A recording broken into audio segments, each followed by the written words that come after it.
Good afternoon, everyone. Glad to be here with all of you in Lebanon County. And as we get started, I'm going to ask the members to introduce themselves.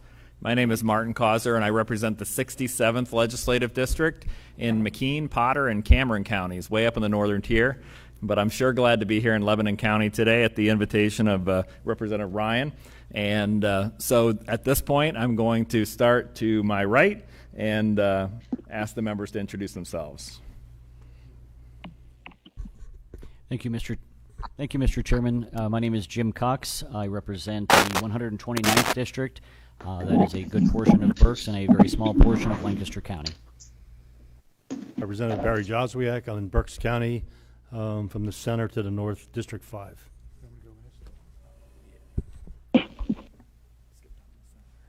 Senator Gebhardt. Good afternoon, everyone. My name is Christopher Gebhardt. I am the senator for the 48th District, representing Lebanon County, Dauphin County, and York County. Representative Frank Ryan, representing the 101st District in Lebanon County. Good afternoon, everyone. Representative Russ Diamond, representing the 102nd District right here in Lebanon County. Hello, everyone. Representative Dave Zimmerman, represent the northeast part of Lancaster County. Hi, Tim Twardzik, representative of the 123rd, Schuylkill County. Representative Dawn Kiefer, 92nd Legislative District, Northern York County, and part of Cumberland County. Good afternoon. I'm Representative Matthew Dowling from the 51st Legislative District in parts of Fayette and Somerset counties. Good afternoon. I'm Barb Gleim, 199th District, Cumberland County. Good afternoon. Jim Rigby, 71st District, Cambria and Somerset counties.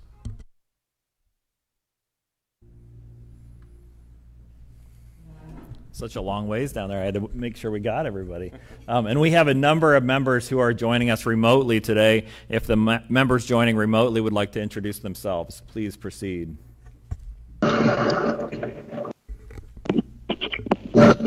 Mike Oden, 75th District, Clifford Counties. Excuse me. Good afternoon, everyone.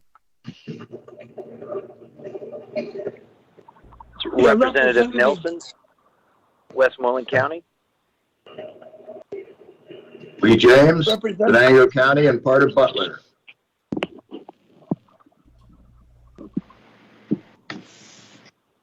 Representative Louis Del Rosso, Allegheny and Westmoreland County. Valerie Gatus, Allegheny County, 44th District. Bob Brooks, 54th, which is Allegheny and Westmoreland. Jerry Knowles. Sorry, Jerry. Oh, Linda, you go ahead. Good to see you. You're looking well. Go ahead, Linda. Linda Culver from the 108th District, Northumberland and Snyder counties. Thank you. Okay, Jerry Knowles, the 124th District, which includes portions of Berks, Schuylkill, and Carbon counties. Representative Tornecker, representing parts of Adams and Cumberland County. Representative Abby Majors, 60th District, Armstrong, Butler, and Indiana counties.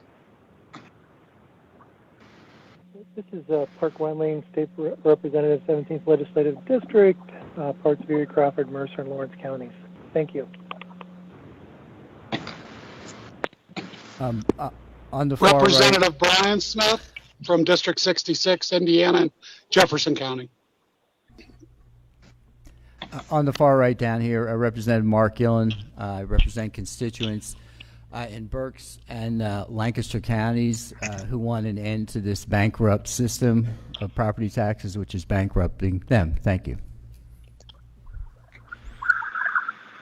I think we've got everybody. And to the members joining us remotely, as we're moving through the testimony, if you have a question, please use the raise your hand feature, and you'll be recognized to speak at that time. So we have an impressive group that's assembled here today to talk about an issue that has really plagued the Commonwealth for so long, and that's, of course, the property tax issue. I'm looking forward to the testimony here today, and I want to thank our host, Representative Frank Ryan, for all his work in putting this together and inviting all of us here to Lebanon County. So at this point, I'm going to turn to Representative Ryan for opening comments. Again, thank you very much for coming out today, and I appreciate this. And I especially want to thank Russ. Russ and I have been working diligently within Lebanon County to try to put an end to a concern that we've had about property taxes. I've been trying to get it eliminated. One of the problems that we've noticed, though, in my first term, myself and Jim Rodkey had probably 90 to 100 meetings with all the different groups, and I thought it would be best to meet with people that didn't agree with us so we could find out where people were opposing to it. And they had some pretty legitimate points. Please don't take that to mean that I necessarily agree with the points. It means that they had valid reasons for why they were saying what they were saying. So I talked with Chairman Clauser, and I said it would be useful, and this came about as a result of a meeting I had with Bill Johnston Walsh from the AARP about what his perspective was, and it was an entirely different perspective on this issue than I thought was going to happen. I called Jim up and I said, Jim, we may have a solution to this issue. And so I said, let's see what we can do about getting folks together. And so I traveled all across the state, met with a whole bunch of different groups, both for and against it. And so we decided to assemble a panel of people on both sides of the issue, both people who are opposed to it and people who are for it, so that you can get an idea of those people that might be objecting and those people who might be supporting what we're trying to get accomplished, so we can see if we can pull this thing together and finally come to a solution after probably 2 centuries of trying to have this happen. And by the way, I was not there when we first started working on it 2 centuries ago. So with that, Mr. Chairman, thank you for allowing us to do that. And we've got a great panel and host a group of folks today that I think you'll find useful. Thank you, Representative Ryan. And because we're here in Lebanon County, I'm also going to ask Representative Diamond if he has any opening comments. Thank you, Mr. Chairman, and welcome everybody to this very important hearing on a very, very important topic. This is a subject that the legislature has attempted to tackle for decades upon decades without a reasonable solution. And in response to that, what happens when you start talking about eliminating property taxes or doing anything about property taxes is people get stuck on the, well, what are we going to replace it with, that sort of thing. And that's the reason why in my tenure of service I have offered what is now known as House Bill 302, which is a constitutional amendment which would put on the ballot just the idea that we're going to eliminate property taxes and then give the legislature a date certain to figure out the plan to replace those revenues. And you have to realize it's a big piece of revenue. Just when we're talking about school property taxes, you're talking about $16 billion statewide that is collected through school property taxes. So you have to think about the big picture there.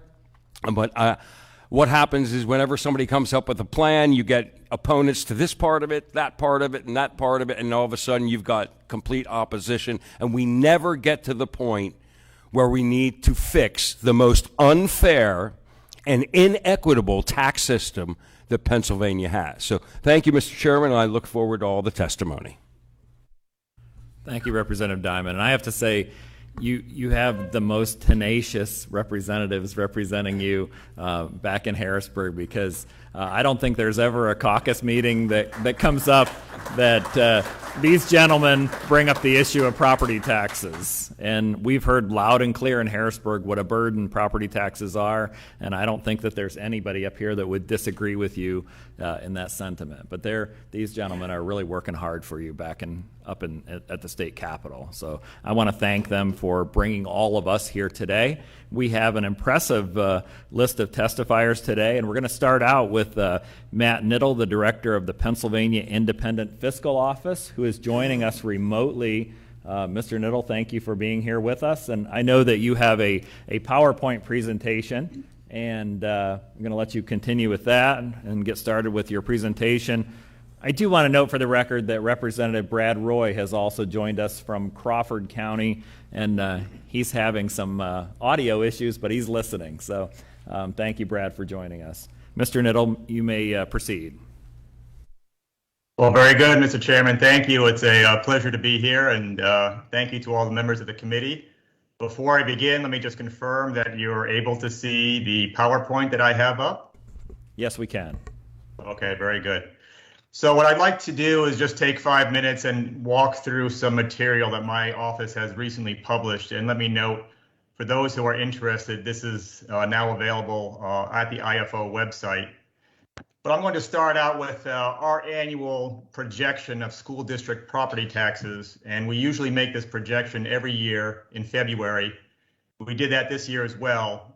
Then we updated our forecast based on the latest data for 1920. And I'll just walk you through our figures and the projections. As you can see, for 1920, there are total property taxes for school districts of $15.4 billion. And that includes the Act 1 allocations. It includes delinquent collections. For 2021, you can see we have it dropping a bit. This is an estimate. These data are not yet available. We have a small drop in fiscal year 2021 because millage rates were flat that year for most school districts, as well as some distress due to COVID-19. But again, this is an estimate. The data have not been received yet. And then we have our projections, our forecast going over the next 5 years, and you can see it ranges from about $15.7 billion, and then in the out year, 25, 26, going up to $18.2 billion. And this forecast is based on our projection of the Act 1 index, and we have a very detailed discussion of our projection on our website for those who are interested. Turning to the next slide, we have the results from a request that we received from Representative Ryan back in April. At that time, Representative Ryan asked us to score out some potential school district property tax replacement revenues. And those replacement revenues comprised 5 pieces that I have listed here, and I'll just walk through the 5 pieces. The first part was to raise the sales and use tax rate by 2 percentage points to 8%. And you can see we estimated that that would generate about $4.5 billion. The second part was a 2% sales and use tax on food, and this would exclude any purchases of SNAP or WIC, and that's about $700 million a year. The third part was a 2% sales and use tax on clothing, and that would be about $300 million a year. The fourth part would be to raise the personal income tax rate from the current rate of 3.07% to 4.92%, and that would generate about $10 billion a year. And then finally, taxing retirement income at 4.92% at about $1.6 billion. And I will note that that excludes any Social Security income. So as you see, we have the bottom line estimate here of about $17 billion and going up to 18. And if you compared it to the school district property tax revenues on the prior slide, it's very close. It's a few $100 million short, but it gets you the majority of the way there. For those who are interested, additional detail is on our website. We posted this back in April, and we discussed some more technical issues in greater detail in that memo. On the next slide, we look at some results from a document that we just put out earlier this month. And what we did is we looked at the total property tax burden across counties. And by total property tax burden, what we mean is it's all property taxes paid in the county.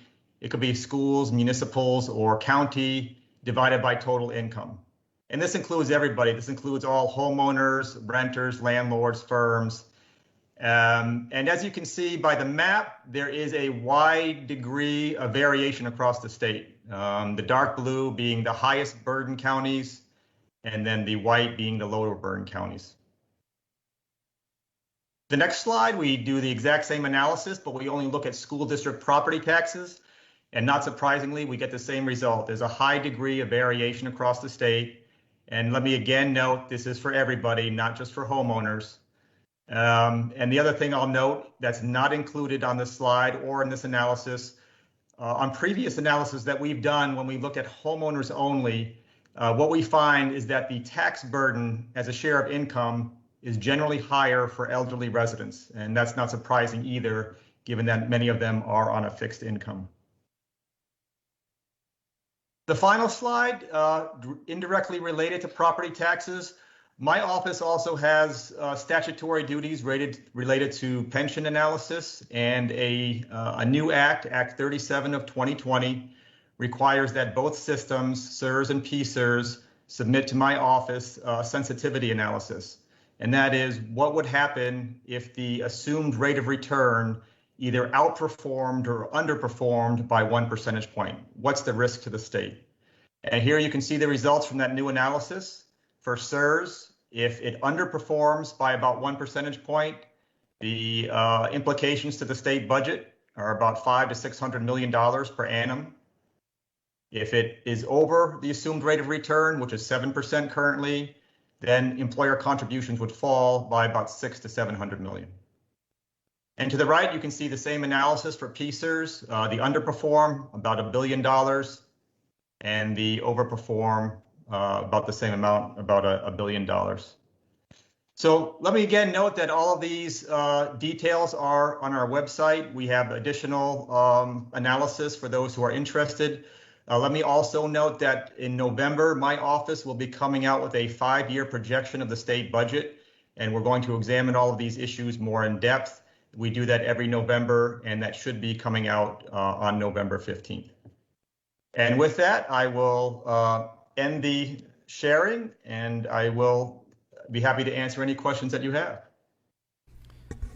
Thank you, Mr. Knittel, for your presentation. I'm going to turn to questions from the members, and first turn to Representative Ryan. Matt, first of all, I want to thank you and your entire staff for the great work that you've all done. And I also wanted to mention that we have 2 of our county commissioners here as well, if you don't mind. Commissioner Bill Ames is in the audience as well, and as Commissioner Joellen Lutz. So thank you both for attending here today. Matt, you and I have had extensive discussions relative to the replacement tax revenue. And is it difficult when you consider that some of the counties are bordering New York State, that because of the lack of a tax reciprocity with New York, that creates some complexity for those counties that are bordering along the New York State area? Yes, I think there's some potential there for that. And to my knowledge, I believe New York is the only state that lacks the reciprocity, but I'd have to check on that. But certainly that'd be something we'd want to monitor going forward if this was enacted. And Matt, just the last question I have, and I know other members have questions. The disparity between counties of the impact of property taxes has, in my mind, complicated the replacement tax issue to get the replacement revenues. Is that a factor as well from your perspective? Well, it would, in terms of a factor, I think it would have disparate impacts across the county. I mean, given the impact on the households or the demographics. So depending what county you're located in, this very large change in the tax system will have very different implications depending where you live. And that's why the map is very useful, because it bears that out. Fantastic. Thank you again. And Matt, again, your staff and you have been tremendously helpful. Thank you. I've also been joined by Representative David Maloney. Thank you for joining us, Dave.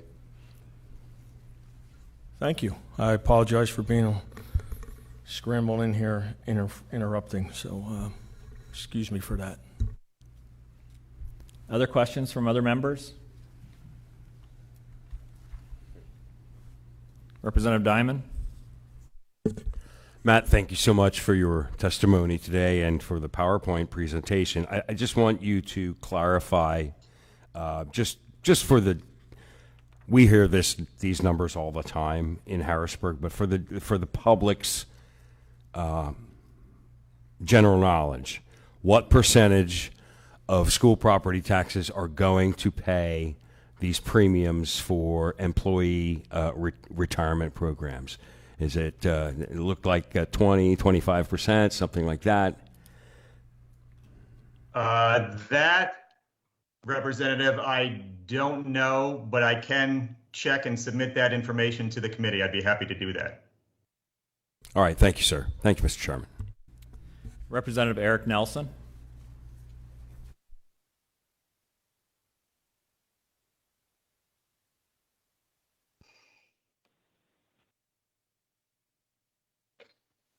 Hello, Mr. Chair. Can you hear me? We can hear you now. Go ahead, Eric.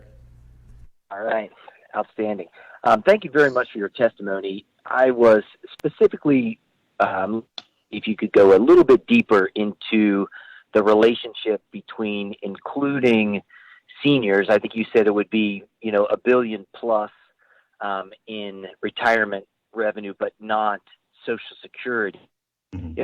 If I recall, some of the last time when we began to look at individual seniors, the reduction in property taxes versus what they would be paying through, let's say, because really it would be is that correct? Can you expand that a little bit more? And did your analysis, talk a little bit about that cost benefit to the seniors that would fall in those lower income categories? Mm-hmm. Sure. So you're referring to the fifth item on the second slide where we're taxing retirement income at 4.92%, basically pensions and some annuities and some IRAs. And again, there's some technical detail that I won't get into how that system would be implemented. In prior analysis, what we've found, as I noted, is that the property tax burden overall for elderly is higher. However, if we were to eliminate property taxes and replace them with the current system, our analysis finds that most elderly would benefit. They would be net winners. So, of course, a large change such as we have here, where we're raising sales tax and income taxes, and we're eliminating school district property taxes, there's going to be folks who gain and who lose from it. And as a group, elderly homeowners would generally fare better than most other groups. Of course, that will also depend, as you saw on the map, where they reside in the state and its local conditions. But overall, as a group, they would generally benefit from the elimination of the school district property tax. Thank you, and I appreciate that because it does seem to be a key component that maybe didn't get clarified this was a pre-COVID time when there was a rollout and a lot of bad press, I think, in knee-jerk fear from seniors. So if I'm understanding you, the seniors as a population, because this plan would tax pension dollars, not Social Security, seniors would pay less overall. Is that accurate? That is correct. As a group, their tax burden would be reduced. Okay, thank you. Thank you, Mr. Chairman. Thank you, Representative Nelson. Representative Ryan? Yeah, I just wanted to clarify something on that for everybody's benefit because it's fairly complicated, unfortunately. Right now, seniors pay $3.2 billion in property taxes. And with getting some feedback from the AARP and others in the process, we excluded all Social Security from the proposal. We excluded any money you put into it. So like if you contributed your own 401k, that money was not included. We excluded anything that was the money that you put in your annuity. If you're a retired postal worker where you don't have Social Security, a railroad worker, or anyone else in such similar situations, that was not taxed either. So it reduced it to 1.49, but I think Representative Nelson's comment about the bad press happened kind of killed it, so I took it off the table in the process because it was not particularly clearly understood. But as Matt Knittel mentioned, it's a fairly complicated issue. He did hit all the high points, but the difference would be between about $3.2 billion that seniors pay now would be about $1.5 billion if we revised it. But I was trying to find a way that I could bring all the parties together to see if we could get it resolved. Thank you, Representative Ryan. We've also been joined by Representative Doyle Heffley, Carbon County. Thank you, Representative Heffley. Are there any other questions from members? Representative Gillen? Yeah, thank you very much, and thank you for your distinguished testimony. This may be a little bit speculative on your part, but we are competing with other states. In-migration, out-migration is largely influenced by tax environments, why people move. My sister and brother-in-law not long ago left Pennsylvania. And one of the reasons they left the Commonwealth, and this is not an uncommon response, is because of the property tax environment. And if we were able to stem the tide of some of those individuals leaving, I know this gets in a little speculation here, but maybe it can be a kickoff for a discussion. If we were able to retain some of those seniors who had means, who had 401ks, pensions, annuities, they had spending power that we were collecting consumptive taxes on, and we were able to arrest some of that out-migration and perhaps encourage others who were in the marketplace for a new home or retirement setting and bring some of those people into the Commonwealth. Is there any elastic modeling that at least hints at how that would change the economics on tax revenues? So there is some research to that point, and the latest migration data that I've seen, as you noted, it still shows an outflow from Pennsylvania, really across all demographic groups, including elderly. And where we find that they're going to generally is places like Florida and North Carolina and South Carolina. So regarding the responsiveness to property taxes, there's really kind of I'd say a dearth of research. However, most of the migration that we're seeing that's coming in and out of the state is along these border counties. I can say that the data do point to those counties if you look at the IRS. So I think there is some sensitivity there, especially for the border counties, potentially on what tax rates are, and more generally cost of living. Thank you, Mr. Chairman. Representative Joswiak. Thank you, Mr. Chairman. Mr. Knittel, I'm just wondering, how many states in the United States do not tax pensions or retirement income? Yeah, that's a small number, and we have a document on our website, and I cannot recall it, but it's just a handful, pretty much. I was under the impression it was only 4, but I just wanted you to verify that. Yes. I think that sounds correct to me. And I just did a little calculation myself here. Personally, my school tax is $7,800 a year. At this 4.92%, I'd be at $383. That's what I would pay. That'd save me $7,500 a year. That's significant. That's a significant savings for any person.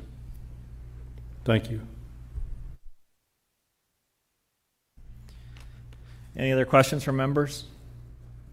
Seeing none, thank you, sir, for your presentation and for the answers to the questions. I see that Representative James has a question, so I guess we've got one last question. Your microphone's off, Representative James. Thank you for that. Thanks, Mark, for your testimony. One quick question. What is the provision for existing debt that is owed by like 90% of our school districts in this scheme?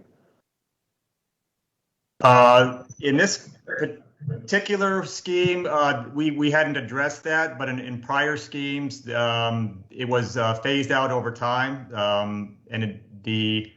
but I don't want to speak. I'll defer to Representative Ryan because I've seen various iterations about how that would be treated. Maybe Frank has something he'd like to add. Maybe not. Representative James, Representative Ryan's going to be our last testifier, so he'll actually be testifying at a later time in the hearing. Okay, so noted. Thank you. Thank you, Representative James. Thank you, sir, for your testimony and for joining us here today. Our next testifier is John Callahan, the Chief Advocacy Officer of the Pennsylvania School Boards Association. Thank you for being here, sir. And you may proceed whenever you're ready. Thank you. Wow, the lights came on and all. I don't know what to do.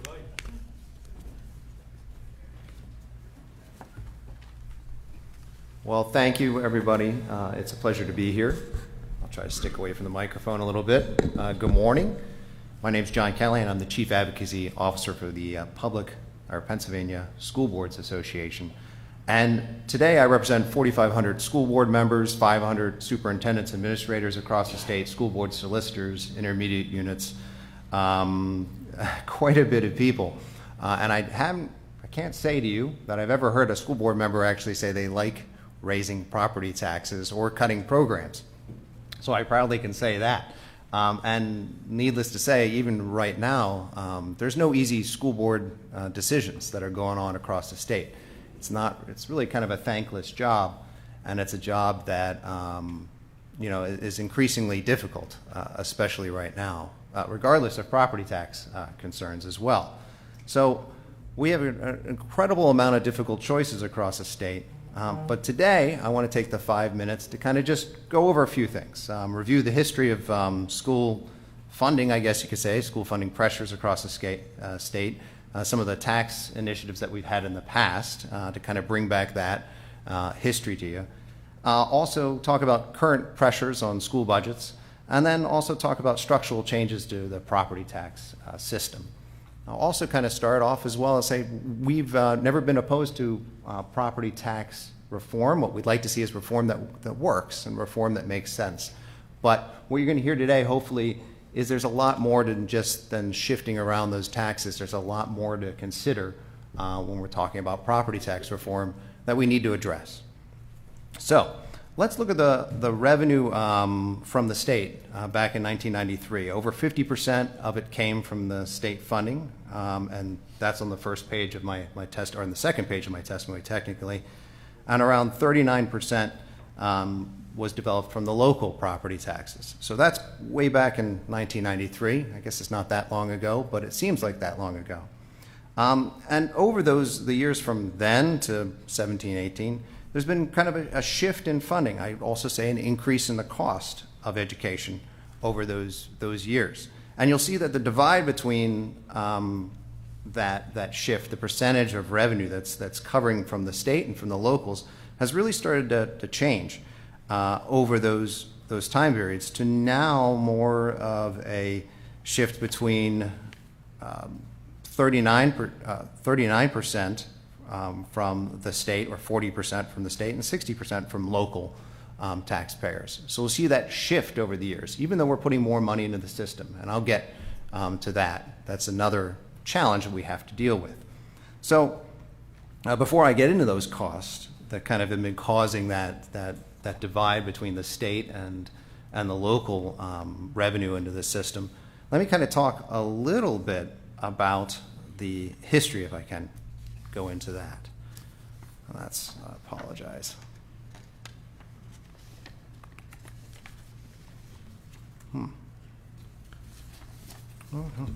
Sorry about that, guys. Oh, there it is. Act 145 of 1988 attempted to increase the PIT to reduce overall residential property taxes. However, the voter referendum on the constitutional amendment failed overwhelmingly by 3-1 margin, with many senior citizens opposed to an increase in PIT. Then in 1998, Act 50 was passed, giving school districts the authority to decide if they wanted to increase the EIT to reduce school property taxes, and only 4 school districts chose to participate in that shift. In 2004, Act 72 gave school districts the authority to implement an EIT, or net profit tax, to reduce school property taxes. Only 8 of the 501 school districts at the time chose to do so. And finally, in 2006, Act 1 required school districts to ask voters if they wanted to implement an EIT or PIT to reduce property taxes. Overwhelmingly across the states, the referendum failed by margins 2-1 and 3-1. And not a single school district, other than the 8 that currently implemented the EIT under Act 72, were able to implement an increase in EIT or PIT. So I wanted to kind of put that history in perspective. Now, kind of coming back to those, keeping in mind that history and coming back to the cost pressures on school districts, that I have on page 4, really talking about some of our biggest cost drivers that have to be dealt with because they're mandated costs. And not that I want to complain about them in any way. They are just simply mandated costs that are on school districts. One of the biggest ones is special education. We know we have that responsibility to provide for our students in who are in need of special ed, but those costs continue to go up. And you'll see 2007, 2.7 billion, all the way up to 2019, we're at 5.2 billion for those costs. But you'll see that the expenses at the time that were covered by the state and federal government have never really kept up with that growth. So that's a huge challenge on our budgets, one of our biggest budget pressures that we have. That just simply is a mandated cost. It's something that many school districts attempt to keep in line, but because of the federal government, mostly the federal government regulations on special ed, you really have not much choice on special ed and what you have to do. So, in the end of the day, those prices, those costs are increasing. On the next page, on page 5, I also talk a little bit about how that I break that up between state and federal and percentage-wise, and also the remaining share that the locals are picking up. Obviously, they're picking up more and more as you are putting more dollars from the state budget into special ed, but it's not keeping up with that growth perspective on the special ed line item. So you're ending up more and more from the local taxpayers covering that cost. Another cost that was kind of already previously mentioned was pensions. We should be at 2.5% or even less of current expenses. And I put that actually, Russ, Representative Diamond, one of your questions was what percentage are we at? We're at 14.5%, a little bit higher than that for as a percentage of your current expenses of a school district. Now, if that was something that was on your own personal family budget and it rose from 2.5% all the way up to 14% of your budget, it's a crusher on school districts. Obviously, a mandated cost that continues to go up, starting to flatten at least now, but still a huge pressure on school district budgets and something we have to deal with. And this is also causing, on the next page, property tax cost increase. And one of the things I put it against the basic education funding line subsidy from 2012-13 to 2021. And you'll see, and not that I'm ungrateful for the investment you guys have made in public education over the years, which has been fantastic. When you just put it against just the basic, the pension increase over those years, many years you'll see that we end up in a negative, in a deficit number. Now last year, no, actually in a positive. So that was one of the few years we're starting to level out. And when you put money into BEF, it actually goes into the classroom. It doesn't get sucked up by pensions. So that's been happening over the past few years, which obviously has been putting more pressure on local taxpayers to cover that difference. Another one, and I'm not complaining about it in any way or talking about school choice, is just one of our other biggest cost pressures is charter school costs. That is going up, and as that goes up, that's a mandated cost that's not really controllable, but you have that pressure on school districts. And actually, that's going up at a faster rate now than the pensions were at one time. So we have these three kind of huge cost pressures. I'd like to kind of sum it up, and I wanted to kind of bring it together on page 7 with the overall spectrum of what does it look like from 2010 to 2019 total cost pressures that are out there. Pensions, 533% increase in budget cost. Charter schools are 128.6% increase in cost. Special ed I didn't include in there. It would also be a significant number, but it wouldn't work with apples to oranges on this chart. I can go into that later if you'd like. Salaries have only been up in that time by 5.7%. So we've actually been able to curtail and contain salary cost over those costs because that's something we can control. And I also wanted to compare that nicely to the U.S. inflation rate at the same time during that period, which is around 18.2%. So we've actually managed to control a lot of our costs below U.S. inflation, but those mandated costs are really what's driving those budgets and also ultimately driving your property tax increases. And finally, to wrap this all up a little bit, I would be remiss if I didn't say anything about the assessment system and the property tax system right now, and the fact that it is not uniformly assessed, that there are significant issues there.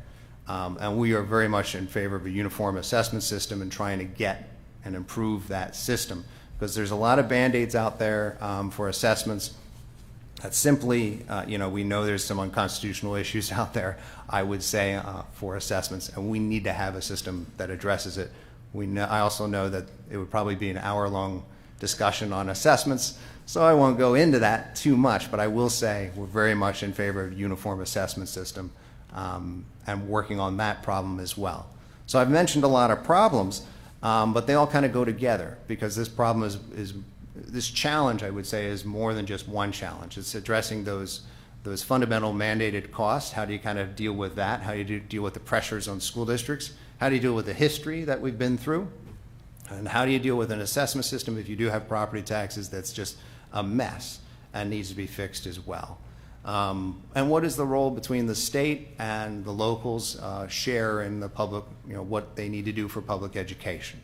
So we are very much in favor of having the discussions and moving forward with this committee. We're very glad that we've got some great friends that really work hard and this committee to kind of work through this process. But there's a lot to work through. That I guess you could say there's no shortage of problems or challenges. But if I think in the long run we can work through them, hopefully we'll get through and have a better property tax system. Thank you, Mr. Callahan, for your testimony. We'll turn to questions from members and start with Representative Ryan. John, it's good to see you again. John and I are on the PSERS board together, along with Nathan Main, so we spend a little bit of time together recently. But maybe too much. I don't know. Maybe too much. But I do want to thank you for everything you've brought up today. But I want to ask you a couple of questions. Under the special education funding, which I know has always been an issue, one of the cost drivers, the Federal IDEA Act requires that the federal government pay 40% of the cost of special education for the school district. Has the federal government ever, since the IDEA Act came about, even gotten close to that number? You're hitting the nail on the head, proverbially, on that one. Exactly. They have never met that responsibility, and we would very much like them to meet that responsibility because that would assist this problem in being addressed. And it's a critical issue. No one is questioning how important it is. I know your executive director, Nathan Maines, is a good friend. We appreciate Eric Tertullio and yourself and I working together on these issues. But until the federal government lives up to what they were supposed to have done since the bill was passed over 30 years ago, this cost would be continuing to be borne by the local community. The other issue I want to bring up is the relative to the pension aspect. You're showing a 533% increase in pensions. How much of that had to do with the fact that for a period of time, unusually high expected earnings rates were expected, number one. Number two, we had a major recession. And then number three, the state and the school districts did not have to fund at all because of the financial condition of the Commonwealth, which lasted, I think, for about 8 years that payments were not made fully. Again, you're spot on with that as well. I mean, a lot of that is attributed to those situations and the fact that, we did amortize that cliff, that we were going to hit. And in essence, you're going from, a 6% all the way up to 34% of an employee's salary. I forget. I should know the exact rate that we're at right now. 34.94%. 34.94, which, if you're thinking about that, from a lot of your businessmen and women on the panel and in the audience, for your cost of retirements is usually around normal costs, like I think 6%. So we're at 35, percent. That's an extraordinary amount, and having that increase in your budget is a killer, and that is really a huge pressure on school district budgets. John, thank you again. Thank you, Representative Ryan. We've also been joined by Representative Mike Jones of York County. Thank you, Representative Jones. Next question, Representative Maloney. Thank you, Mr. Chairman. Thank you, fellow Irishman with that green tie. It looks pretty good. Thank you. So I just want to get to a couple things, and I appreciate even some of the accolades that you gave the General Assembly with respect to some of the funding. We don't usually hear that, but I was a school director. I wanted to make a couple things clear with respect to the challenges I had on that side. And a couple things that you said and outlined here today, and thank you, Representative Ryan, for bringing up that. But I just want to jump down to a couple things as to, yes, we know the difficulties of why the need and the cost goes up. And I think today's bigger part of this hearing is how should we be paying for that and who should be paying for it. So I just want to go back a little bit here in history. 80 to 85%, sir, from the way I remember, most school budgets are salary and benefits. It's not the classroom. Now, you can say the classroom because of the teachers that are necessary. I get that. I'm trying to break down the costs as to the way we see them. So those salary and benefits locally are determined by the school board. And so the votes that they take and the behind the closed door deals that are made with the school board associations, the attorneys, and the unions are all part of what my frustration was back in the day, because those things aren't necessarily seen in the public. And so they all go into what makes this challenge even that much harder.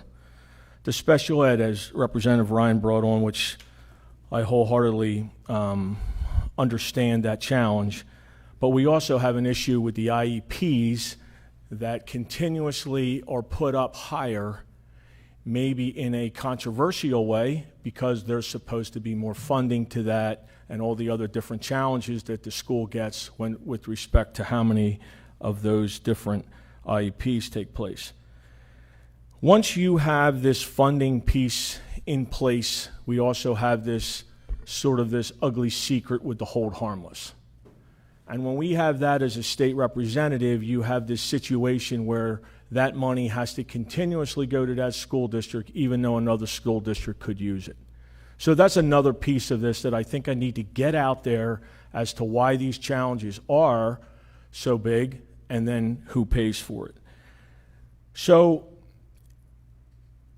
I just want to leave you with this, and I know you talked about the flawed assessment, which I just want to make one little comment to, but you also talked about the history of the votes that were taking place across the state. And I know today it's going to get brought up, and I know the constitutional amendment that was near and dear to me with respect to a different option, also that funding mechanism, sir, would either be the PIT or the EIT the way it stands today.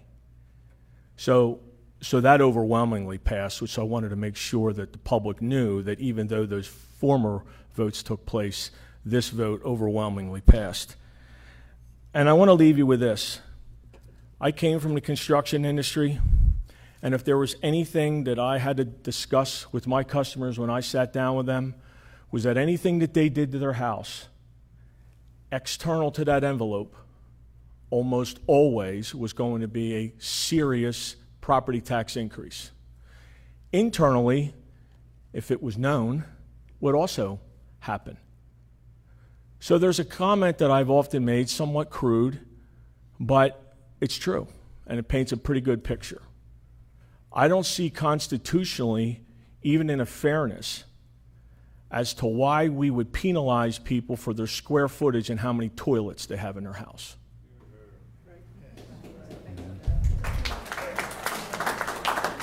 I don't see why the amount of toilets in somebody's house determines how a child gets educated. And so I couldn't agree with you more as to how this is challenged. And yes, and going back to the early 2000s, with the pension under the Ridge administration, what took place there, when I was on the board, all we heard was pension, pension, pension increase. And that was going to be a major issue, which it still is. Okay? So I think I wanted to just sort of sum that up with respect to adding to the things that you had to say and also to the public as to why I believe we are beyond time. If my parents didn't have 5 children, they wouldn't be living in their house. That's a crime. That's an American constitutional crime in my mind. Thank you, Mr. Thank you, Representative Maloney. I didn't hear a question in that, so do you have any comments to reply? No, but thank you, Representative. We realize this is a huge challenge and something that we want to get working on. And there's a history there. There's some great history, but there's also a lot of challenges. And I liked your comment at the end, the assessment system. I think there's a lot of challenges there that are clearly unconstitutional and that we need to get through. I'd love to see them get resolved, but it's been a long uphill battle, sadly. And thank you, Representative Maloney. Representative Heffley?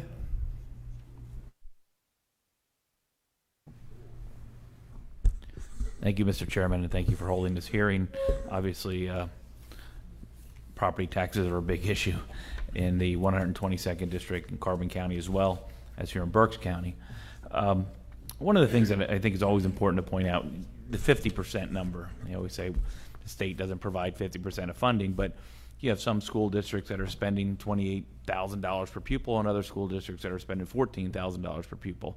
So it's really almost impossible to say we're going to meet 50% without saying we're going to give you this and you can only go over that. That's it, and cap it out.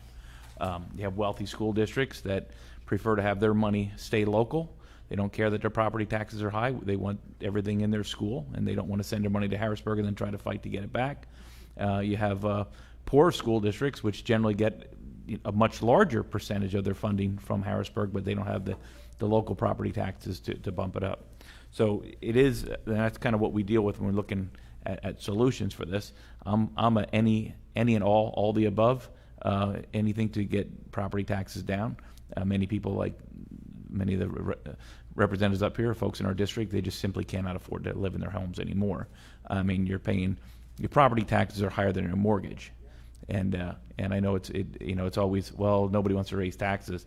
No, they do, or they wouldn't, right? So it's that simple. You make sacrifices, but there are a lot of mandates. The pension, I know that burden that was kind of dealt to a lot of us here.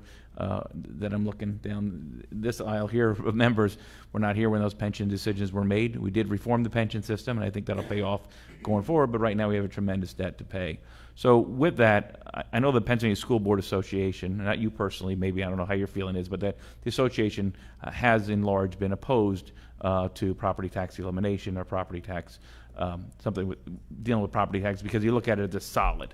Right, so you know that you increase the millage rate, you're going to get X amount of dollars, right? And you know that no matter if the economy goes up or the economy goes down, the school district is going to get X amount of dollars. That's why they like the property taxes, because it's a known. You know what you're going to get. However, as we look towards a PIT or a sales tax, you would say that in years when this year the sales tax was up tremendously. It had all the Biden bucks floating around in the economy, all the extra dollars out there, so people were spending more. So don't you think it would be a more realistic approach to go off of like a something that would be instead of just saying you own property, you owe money, no matter if you have a job that you make $100,000, you lose that job, now you make $50,000, you still owe $10,000 in property taxes, to say it would be a more equitable tax to go towards a PIT or a sales tax and shift away from the property taxes. Businesses and everybody pays that. Don't you think wouldn't that be a much more equitable tax, a sales tax or a PIT tax? Yeah, I think, Representative, 2 points there. One is, you were right in the beginning when you said it's different for each community, and I would kind of also relate that. One of the more interesting studies that's out there is how poverty really affects a lot of the cost of education across the Commonwealth. Mm-hmm. And you'll find as poverty rates increase in different areas, the cost of education increase. So that's something that also we have another, I guess could put another challenge on the table, just on the funding of education. And when you look at what the association is in favor of, what we've been in favor of is a system that works, and a proposal that'll work. So when we looked at the last IFO analysis, which have been very helpful, we want to make sure that those numbers kind of deal with these challenges that I've spoke to you about, so that you don't end up with revenue being raised that doesn't really match the problem of the expenses problems that we've talked about.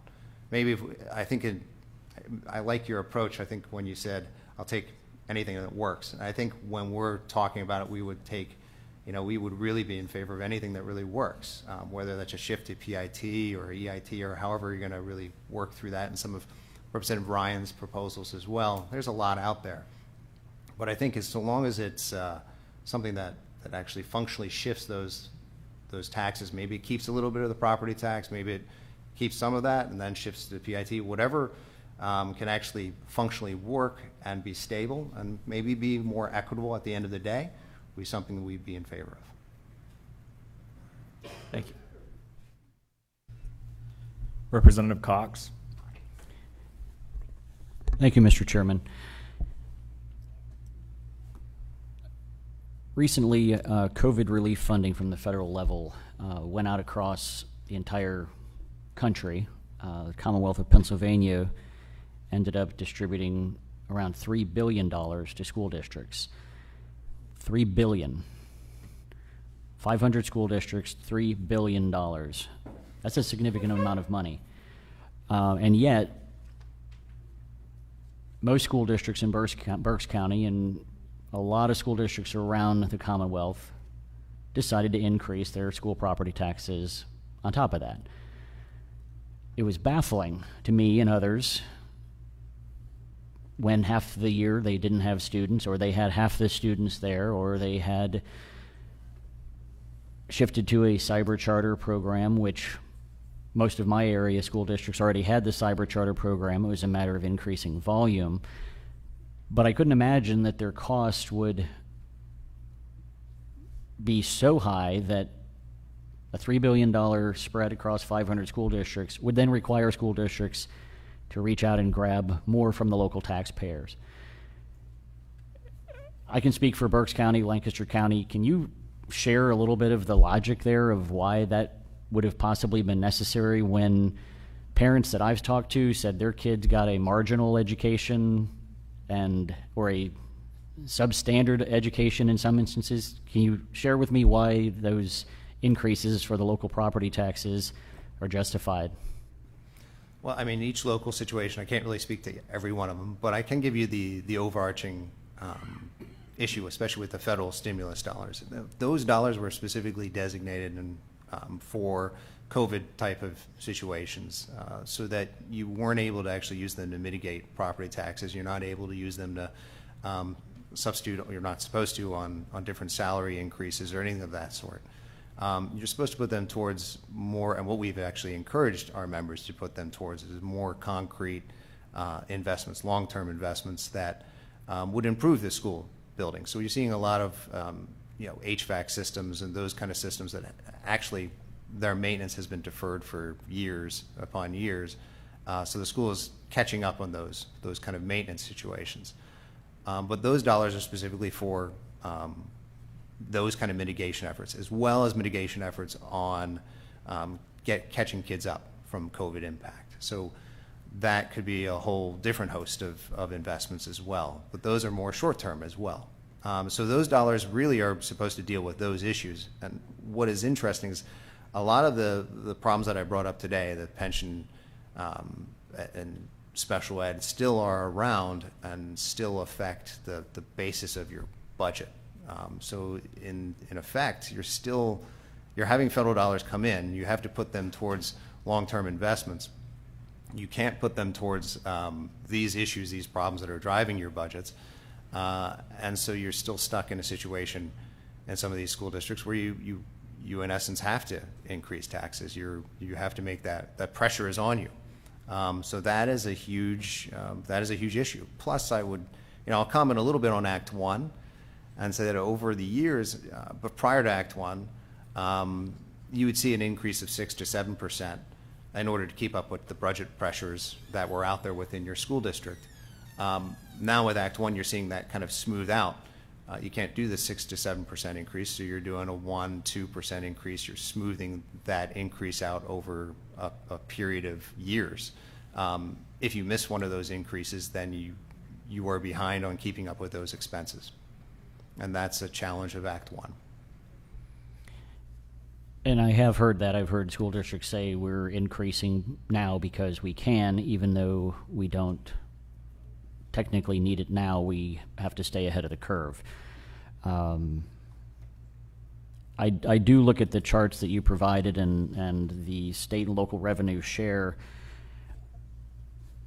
I can't remember a time within the legislature where, and I've only been in the legislature since 2007. I've been on staff since 1998, so I've been around these issues way longer than I want to admit, but that gap is not indicative of the state falling behind. As you can see, it went from $4.4 billion in 1993, this is your own chart, up to $11.5 billion state contribution. So that's gone up over $7 billion, and yet 6.5 has turned into 17.5 on the local side. I think it was Representative Heffley that talked about that mindset that local school districts, sometimes you have local school districts where people say, hey, we love our great education and we don't care what we have to pay, and they keep pouring more and more money into it. But those aren't the people calling me in Berks County and Lancaster County. And, if you look at the chart you provided on page 4, the deeper blue means they typically have that's the more of a local input, and the deeper red or orange, whatever color that looks like on most people's eyes, mine shows it as a deep red or deep orange, but that shows that the state is funding a higher percentage of it. I know Lower Merion Township, that school district is one of the school districts that spends and spends and spends and spends, and there aren't a lot of people screaming about it. I've talked to the representatives there. How do we find the balance? To me, there needs to be a balance in there that says, because what happens is my school district looks down and says, well, Lower Merion is spending $28,000 or $32,000. We should spend more. And so there's this competitive mindset where we have to pay more, spend more for our student education. We have to pay more for our teachers, and so it's a never-ending battle and a never-ending cost spike. I think that's more to do with why those costs are spreading than the state dropping the ball. We have considerably increased the amount of funding, and yet the locals seem to outpace us no matter how much we provide. And they constantly scream and say we don't have enough.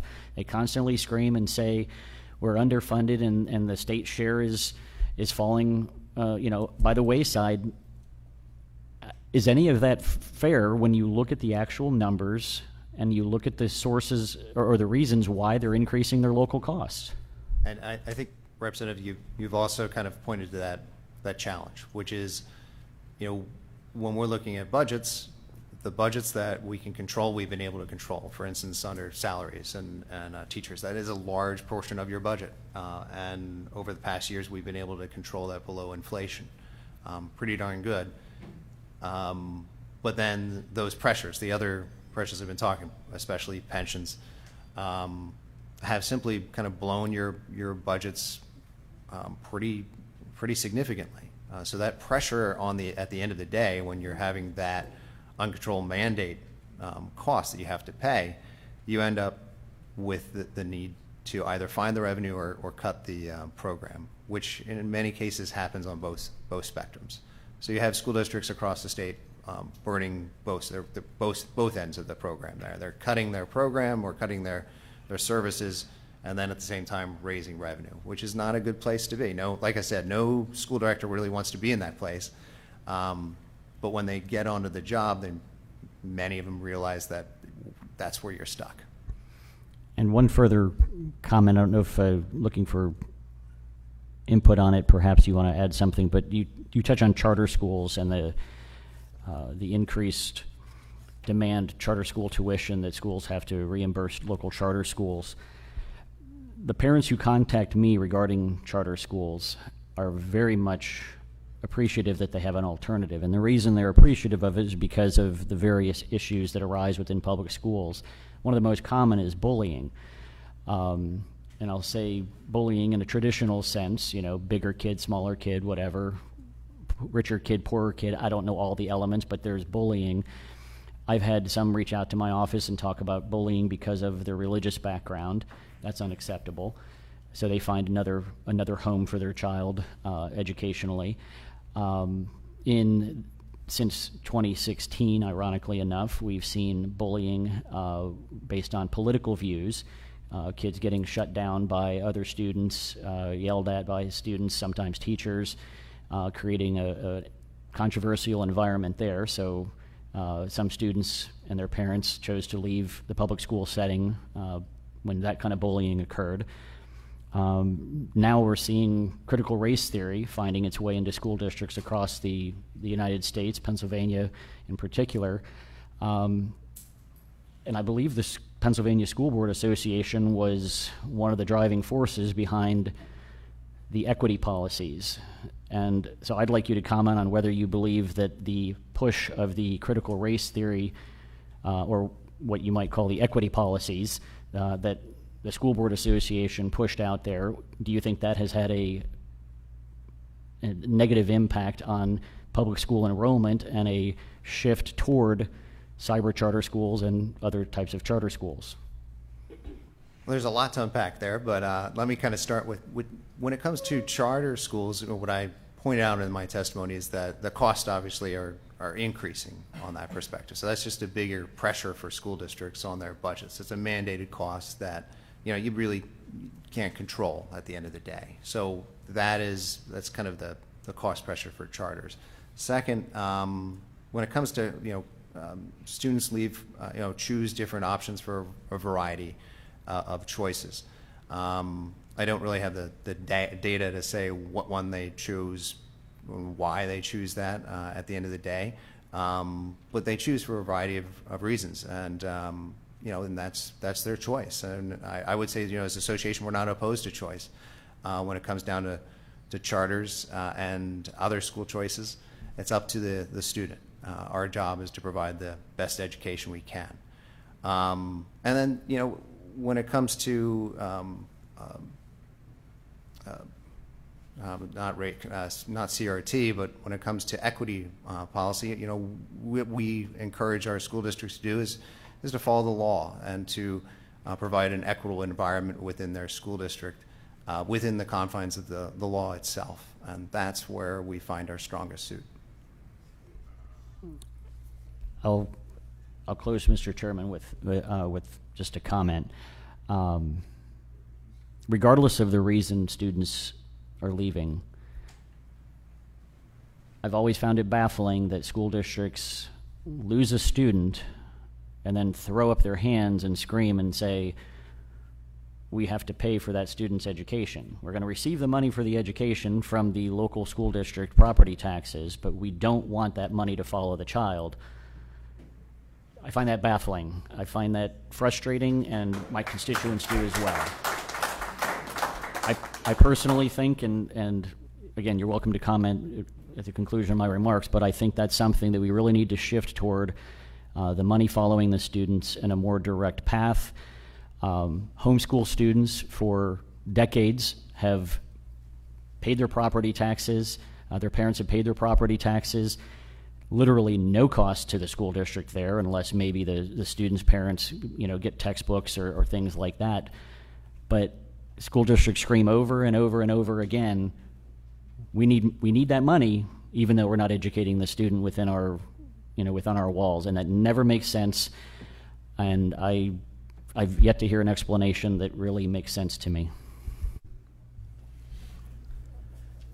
Do you have a response, or I'll move on to the next question? No, I really appreciate the representative's questions, and I probably could go further in those dynamics, but I'll catch up with you later on that one.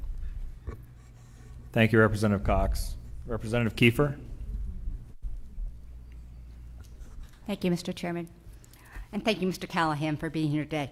This is a sensitive issue here, especially in central Pennsylvania, given the percentage, the funding formula. On average, we get a lot less here in this part of the state, and puts greater pressure on the taxpayers.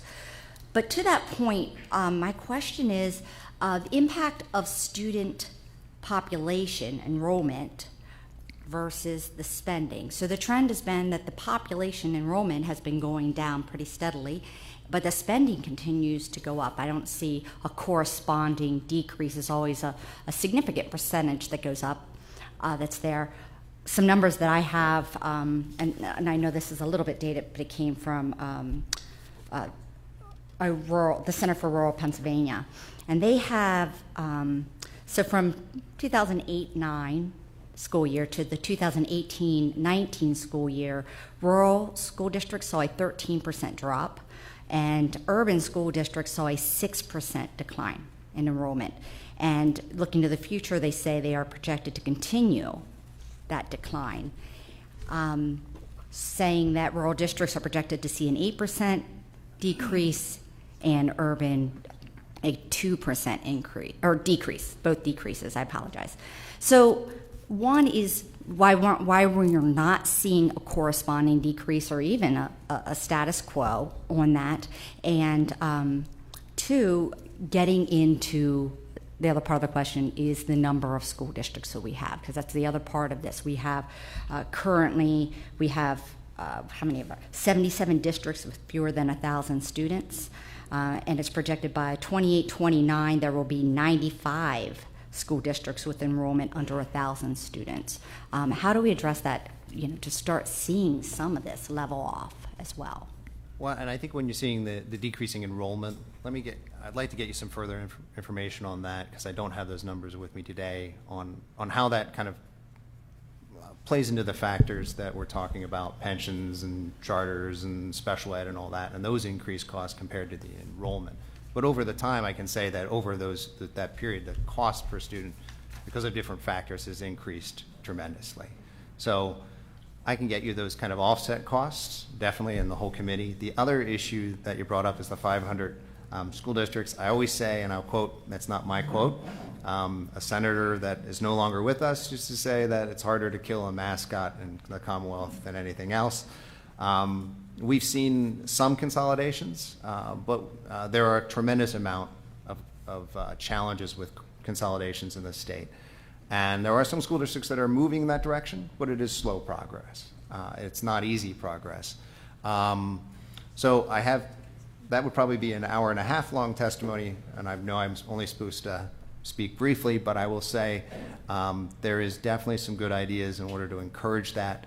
There's also some, like I said, challenges when it comes to bringing two communities together, two different tax bases together, two different tax rates, two different contracts at the same time, and making that all work, besides the swimming team and the football team and all the rest of that.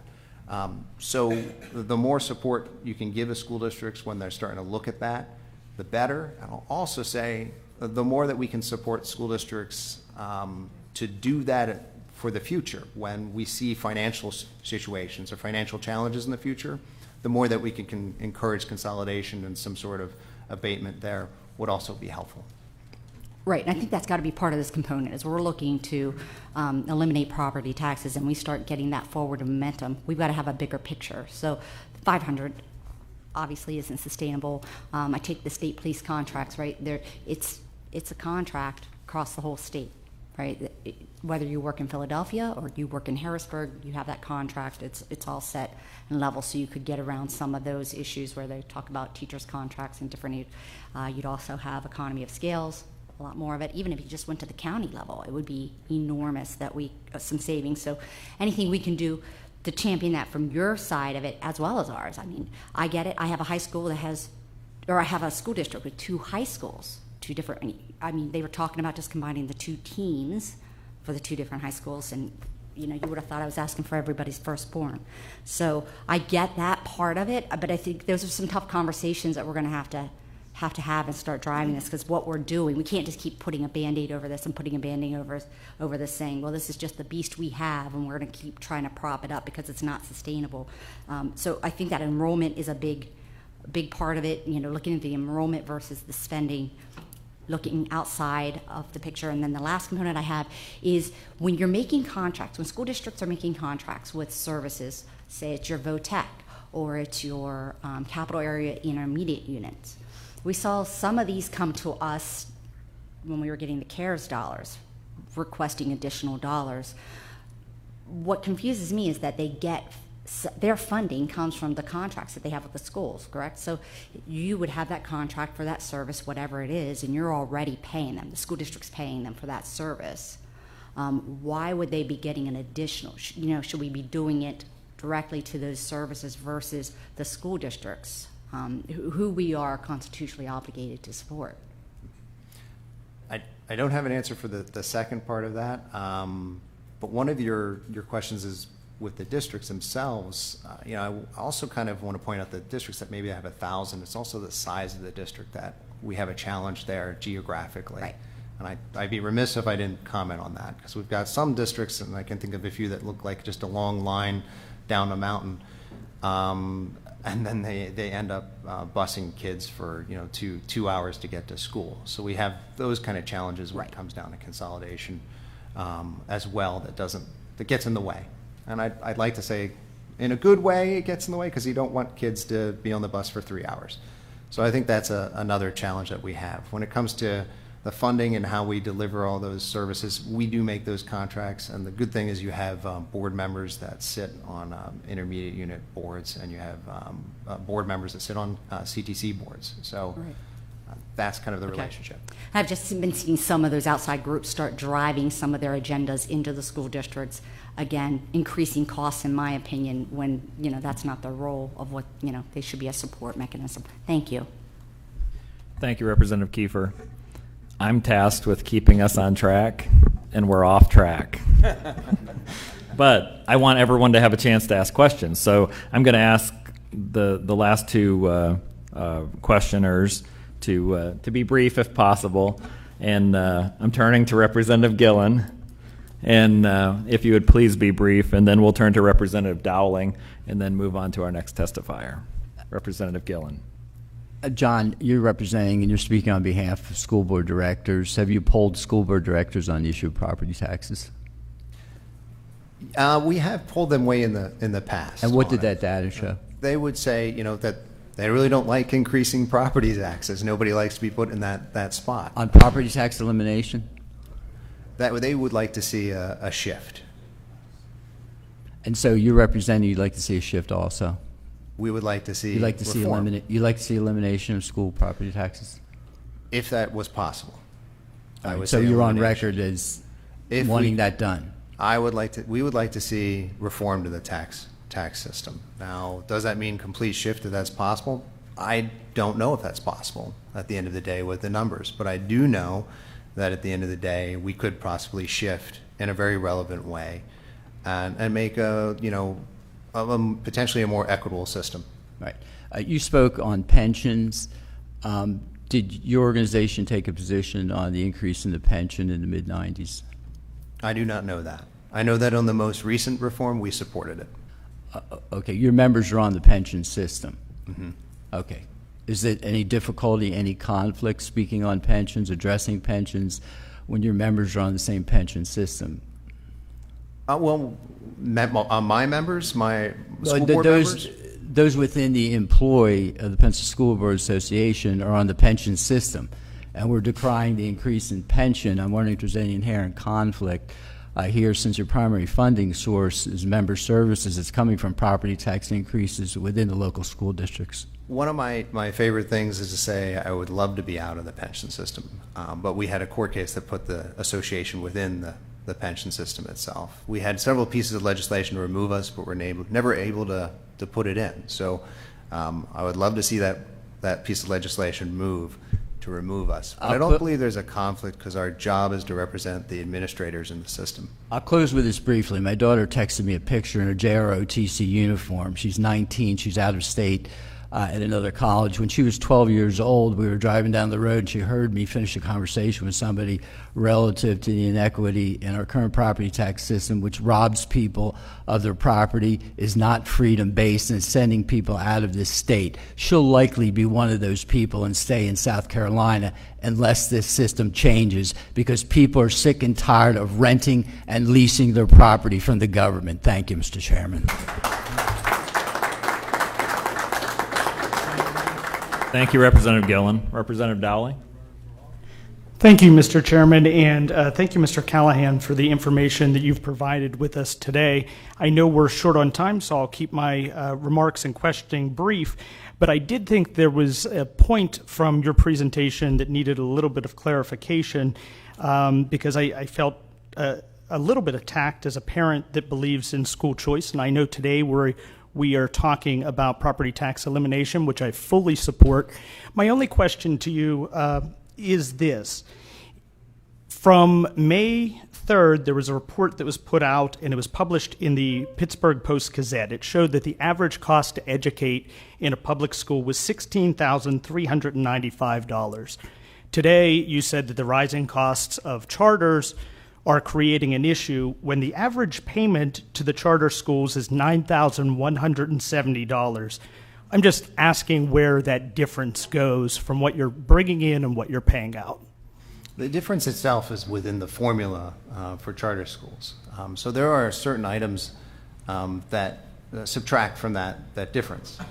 For instance, transportation services are something that the school district provides for charter school students. So when you calculate that tuition formula, you subtract those items out. And when you do that, you end up with that difference, actually. So, and it's not just transportation services. There are several others within that line item. So that is that exact difference. Obviously, you still have the cost of the building even when the pupil's removed. It just seems a little afar for me that looking at this, you're at nearly $7,000 more that you're being paid than what you're paying out to the average charter school. And I have a hard time seeing that, 50% of what you're bringing in is going towards costs that can't be reduced.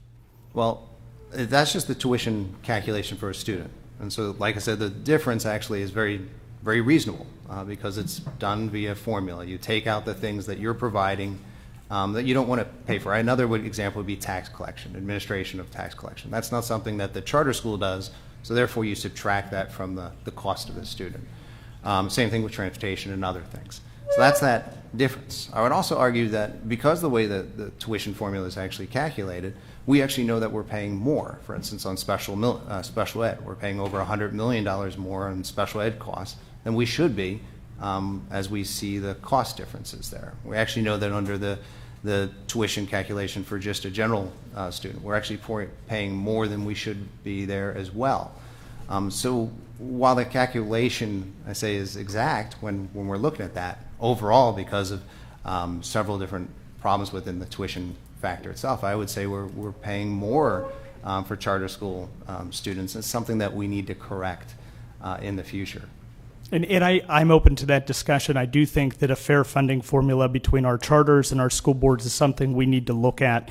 But I don't like when I speak to a lot of administrators or school board members the fact that they're pushing that buck off. And I know that we are seeing a huge increase with charters. And just my last comment, and if you want to rebut, you can. I do think part of that was that in our last school year, we had a lot of parents that were extremely concerned with the stability of our public schools being what the Department of Education and the Wolf administration was doing at that time, and therefore they chose charters where they thought there was more stability. Yeah, I mean, I think I'm definitely in favor of taking that charter school formula, and we're very much in favor of taking a look at it, making sure it's correct, and paying the right calculated amount at the end of the day, and making sure it's correct and fair. That's our primary goal. When you're looking at the increase in charter school students and the like, that's a situation that we just have right now and that we're accepting, and that we will continue to do our best as a public school system. Well, I thank you very much for your comments and for your responses. Thank you, Mr. Chairman. Thank you. Thank you, Representative Dowling, and thank you, Mr. Callahan, for your testimony and for the information that you presented today. Always a pleasure. Thank you. John, thank you. Thank you. Our next testifier is Dr. Andrew Armagost, Director of Advocacy and Analytics with the Pennsylvania Association of School Business Officials. Thank you for being here with us, sir. Thank you. You may proceed when you're ready.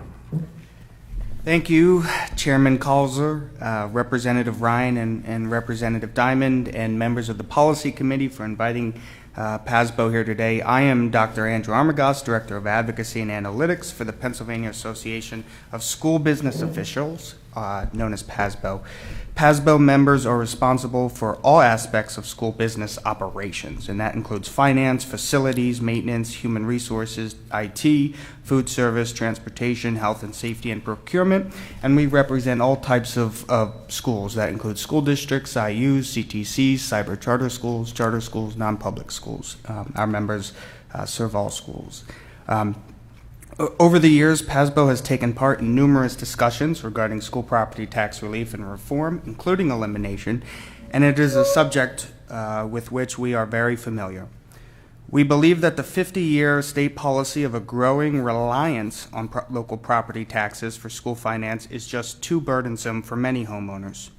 During the past decade, current state school finance policy has seen historical amounts of state and federal mandated cost growth sent downstream to the local tax base. At the same time, state shares of support for special ed, charter tuition, transportation, and infrastructure have all fallen. Indeed, PASBO believes that significant property tax relief for the homeowner is needed, and that providing this relief is something that can be achieved if we all work together. We believe significant, sustainable, scalable relief to our Commonwealth's homestead homeowners and to school districts is both needed and is possible. Our biannual school district budget reports have highlighted the annually rising state and federal mandated costs for special ed, charter tuition, and pension contributions, and that is included in my testimony, broken down as well as in graphic form. State policy places a heavy reliance on increasing property taxes, and the resulting disparate impact across school districts is a symptom of a faltering system of education funding. From PASBO's perspective, a comprehensive and sustainable solution needed for several school funding issues is the most critical education reform out there, and the expiration of the federal funding will further the need to find solutions. The only way to address this issue, however, is to recognize the interconnectedness of each of the related elements and to understand that student equity and taxpayer equity are different sides of the same coin. If state policy continues status quo, PASBO foresees property taxes continuing to increase substantially in the coming school years, and worse yet, student and taxpayer equity to only get further out of balance.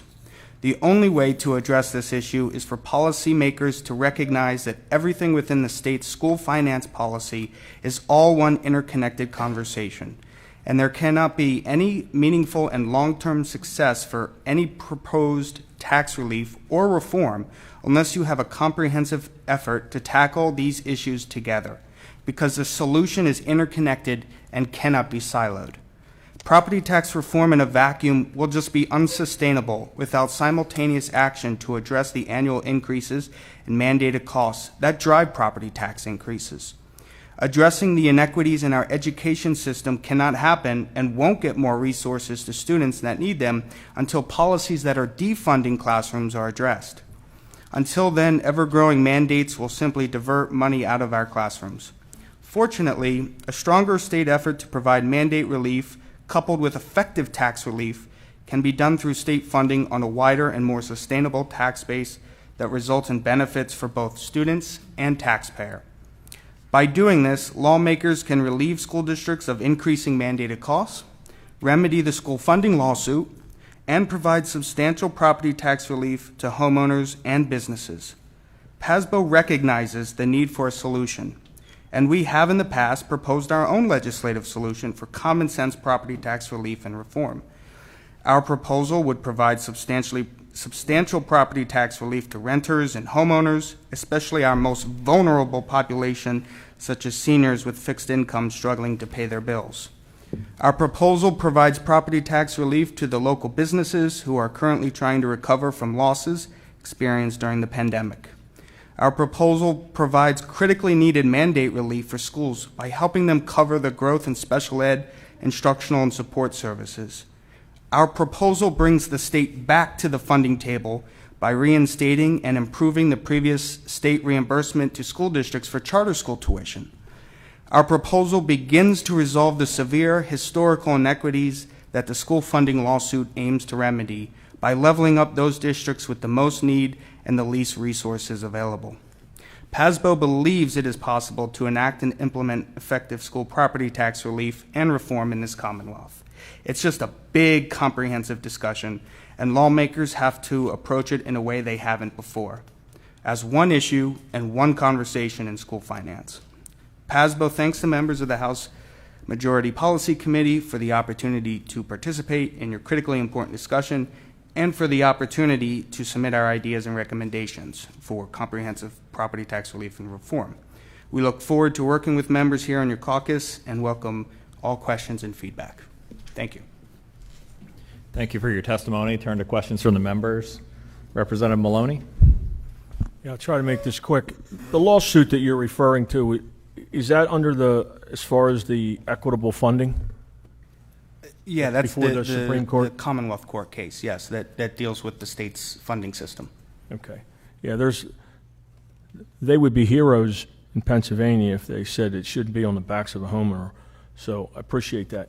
But I just have one quick question with respect to your mandates, and I know that on page 6 you have a chart and graph with respect to total mandates, state, and property taxes.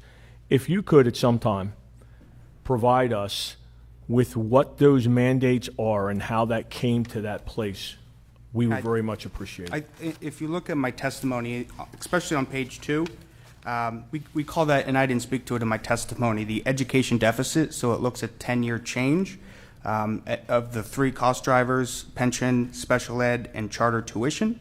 And that grew by $6.7 billion cumulative over the last 10 years.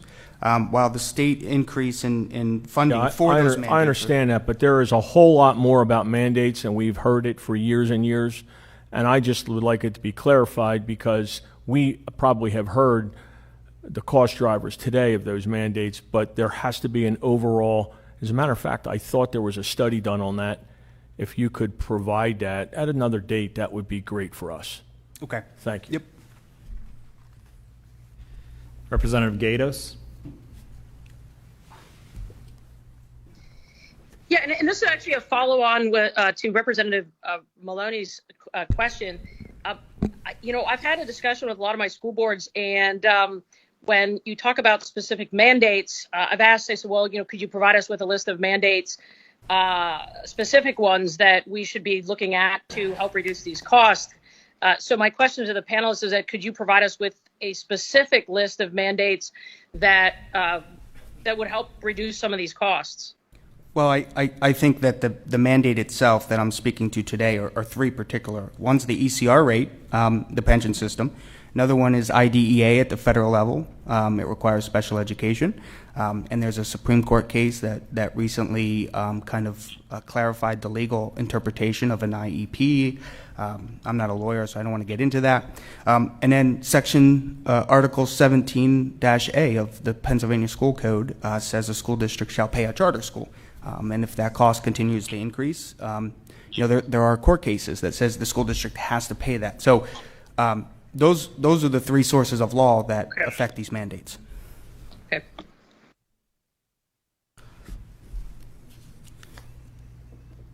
Any other questions from members? Representative Heffley?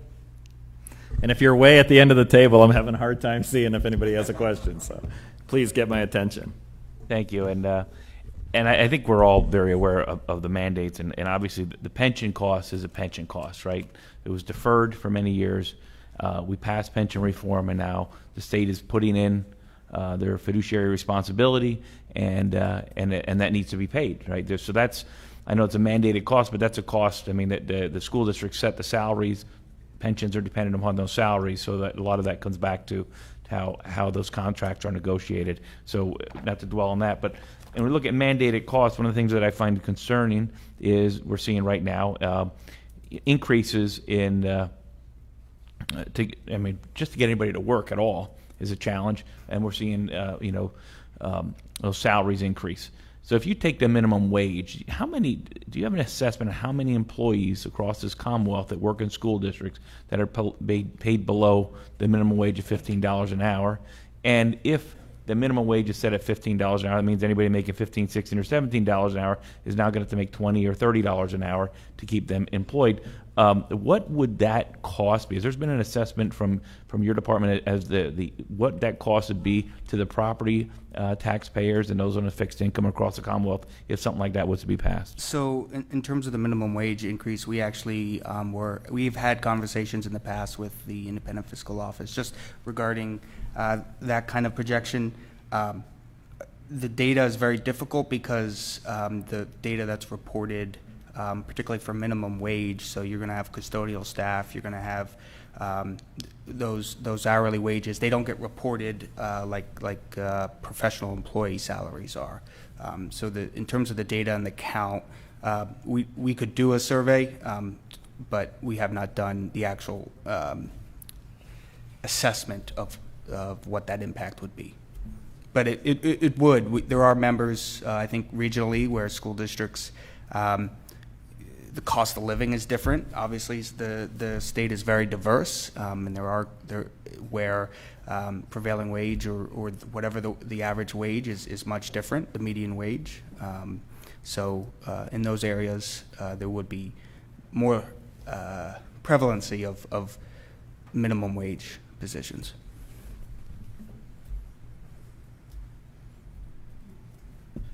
Any other questions from members? Representative Gleim? I'm going to raise my hand. Have you all done an impact, any type of analysis on what it would cost or any type of benefits to separating out the charter schools and giving them their own line item and then the administration of that? Is there any cost savings to doing something like that?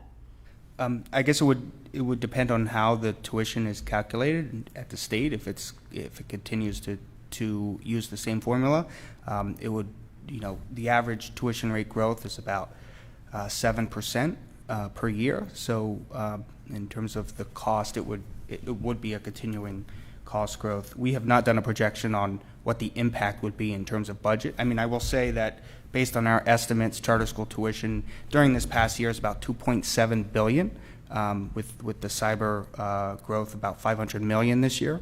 And so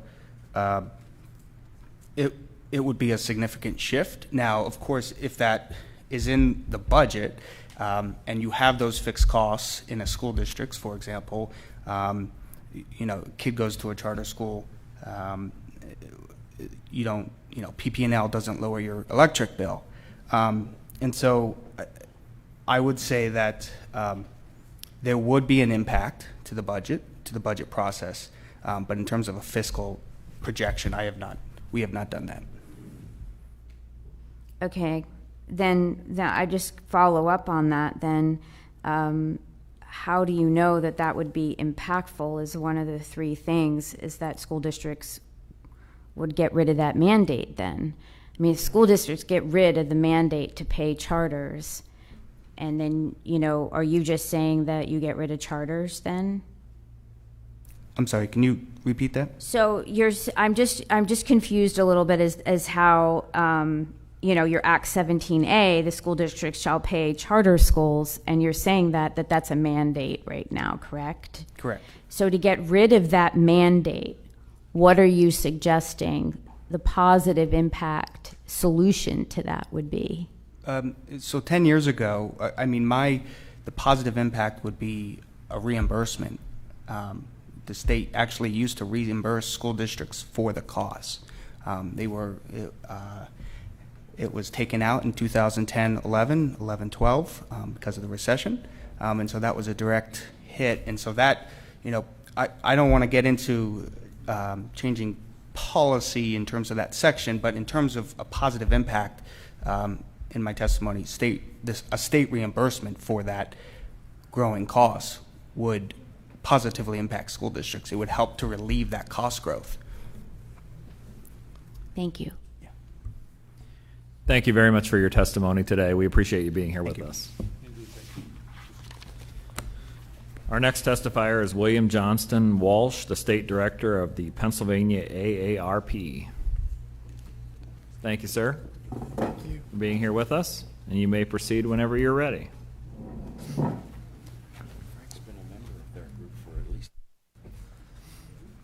Good afternoon. My name is Bill Johnston Walsh, and I am the State Director of AARP Pennsylvania. And I want to thank you, Chairman Causer and Rep. Ryan, for having me here today, and the members of the House Majority Policy Committee for this opportunity to participate in this public hearing on property tax reform.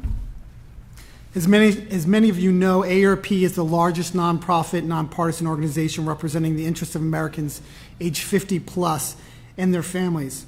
We have approximately 38 million members nationwide, including 1.8 million members here in Pennsylvania. These Pennsylvanians, each of whom is affected by the state's tax policies and program decisions. When considering these policies and programs, AARP hopes the committee will keep in mind that protecting the home as an asset is essential to helping ensure the 50 plus and all Pennsylvanians are financially secure and can age in their own homes.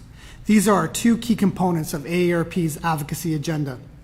AARP strongly believes that all individuals that have the right to be self-reliant and live with dignity in retirement.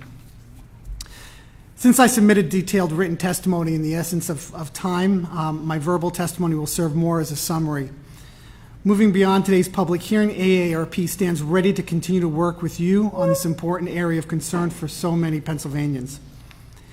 AARP's policy recognizes that property tax is the most burdensome tax for many low-income, middle-income, and older people. It affects older people directly as homeowners and indirectly as renters because landlords have to pass on tax burdens in the form of higher rents. As we discussed earlier, there's no mistaking it. Property tax revenue is an important source of income for local government. Property tax revenue helps fund services that are important and visible to most taxpayers, including, as we discussed here, public schools, but also police, fire, EMTs, and many other local services. At the local level, the property tax is a predictable revenue source and easy for most citizens to understand and comply with. In Pennsylvania, while property taxes are not levied at the state level, the state still plays a central role in property taxation because they prescribe assessment ratios and practices, establish tax rate limits and property classifications, offer property tax relief programs, and provide substantial aid to public education, resulting in lower local property tax burdens. While the property tax equation is critical, and equally important are decisions related to exemptions from the payment of property tax. These decisions include the use of property tax relief programs to keep home ownership affordable. Property tax relief programs are sometimes open to all homeowners or renters, but at other times they are only open to older homeowners or those with disabilities. Many programs require homeowners to meet certain income or asset criteria. It's widely recognized that Pennsylvania currently offers a few options for property tax relief, including the homestead or farmstead exemption program, the property tax rent rebate program, and the STRIDE program, the Senior Tax Rebate Incentive Volunteer Exchange, which AARP was proud to support in its passage.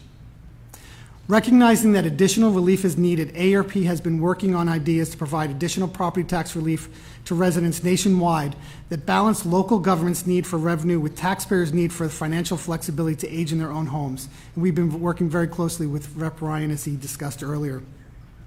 At this end, AARP has created 3 model property tax relief measures designed with these objectives in mind. In short, AARP's circuit breaker proposal directs relief to seniors facing higher tax burdens relative to their incomes.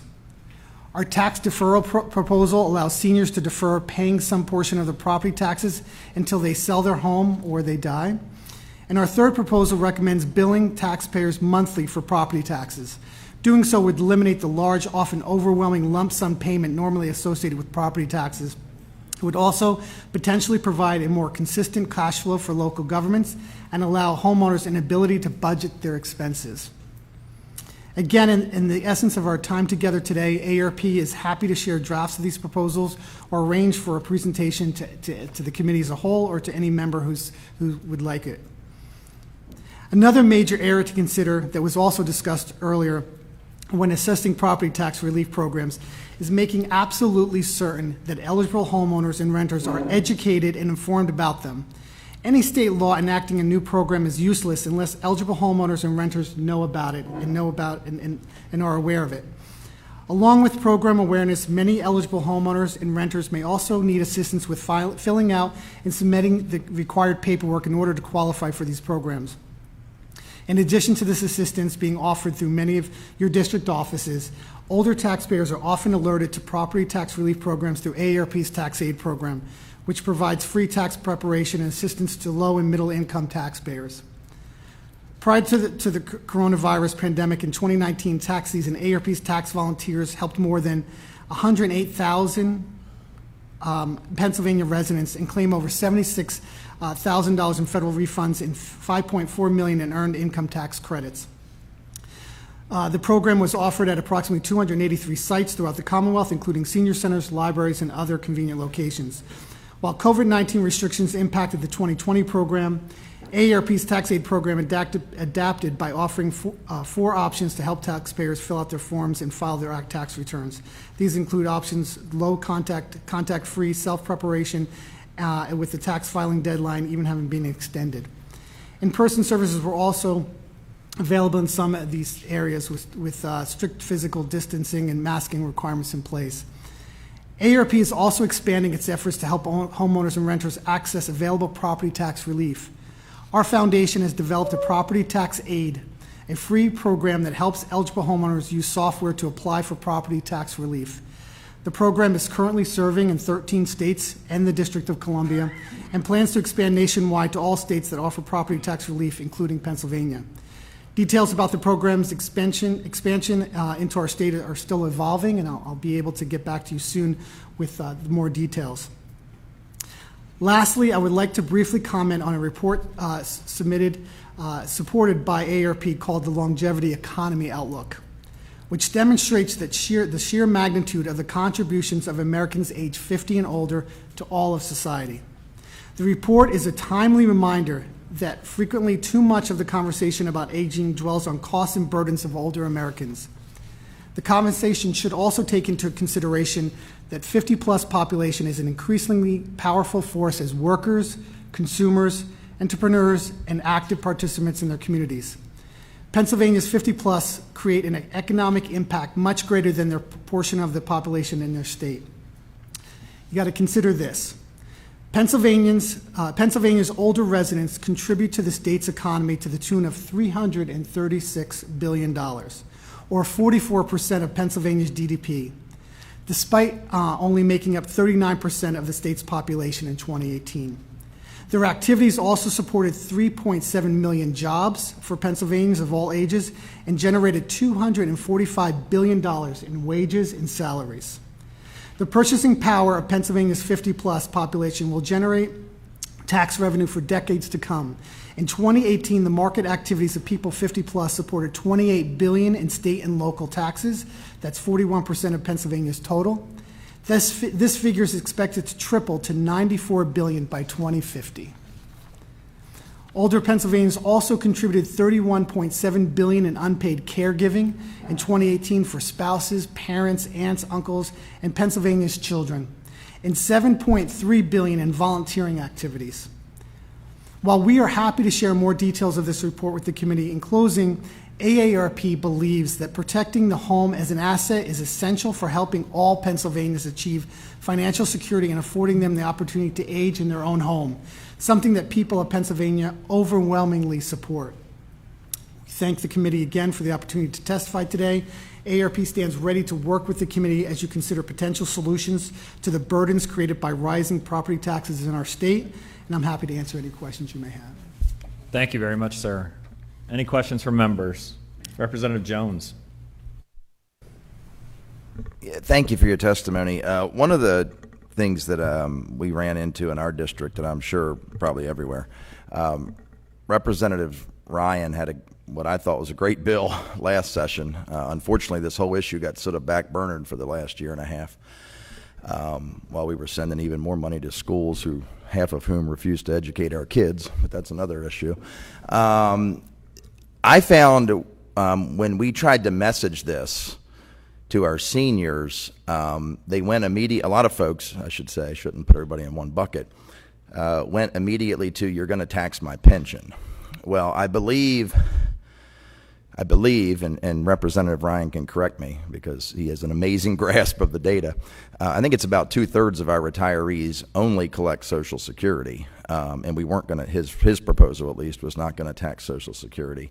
And for, I believe, about 80 or 90% of the others, they actually would save more money, usually far more money, on property tax elimination than they would the relatively modest increase to their pensions.